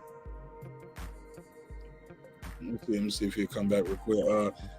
I know Boss said the Chronic album was the best album, Deuce, 2001. Hey, Latavia, if you still listening, on Friday, when I do the Friday show, we starting the Friday show with a cipher, yo. Friday show is going to start off with a cipher. So I'm going to start the show on time. Whenever I put the time out for the show, I'm going to start the show on time on Friday. Because and I'm already had the link out there. So if you want to join the panel for the cipher, you need to be already backstage, because once the cipher start, I'm not beaming nobody in. You got to be already up here, gonna get the cipher going, and then I'm gonna start the show. Some people gonna drop off, that's cool. Some people gonna just pull up for the cipher, that's cool too. But let's do a little cipher on Friday. So pull up for the little cipher on Friday. That's how I'm gonna start the show. Reggie O with the Killer Show, last chance, going once, going twice. You still there? All right. Well, I wish Reggie number the best. Follow him at Bots and Conversations with Reggie Owens, and also Bots and Conversations with Reggie Owens too. Politics and News with Reggie Owens, and he also has another channel. It's called Reading with Reggie Owens. He reads a lot of books over there, autobiographies and things of that nature. Well, look, I want to tell y'all I appreciate y'all time and energy. It's been a hell of a show. Damn, man. Where did the time go, right? It just blew right past.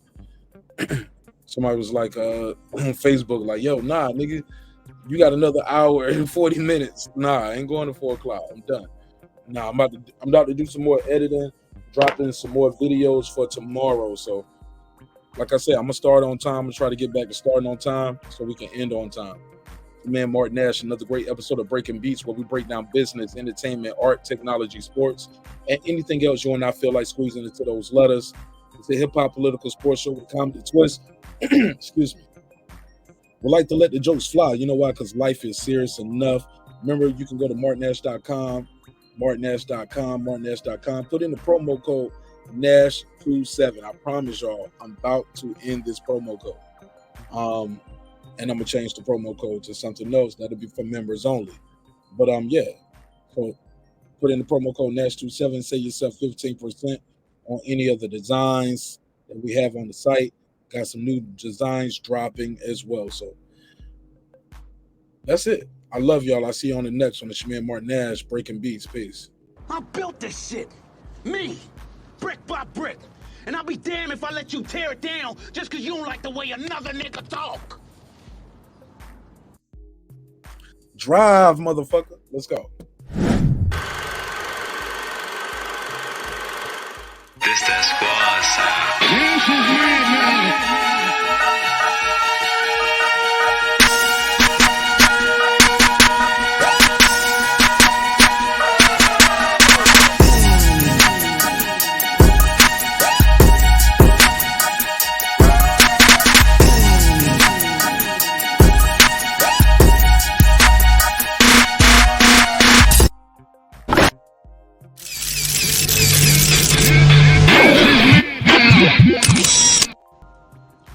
Subscribe. I don't care how many subscribers he has. Support him. So he made all this possible.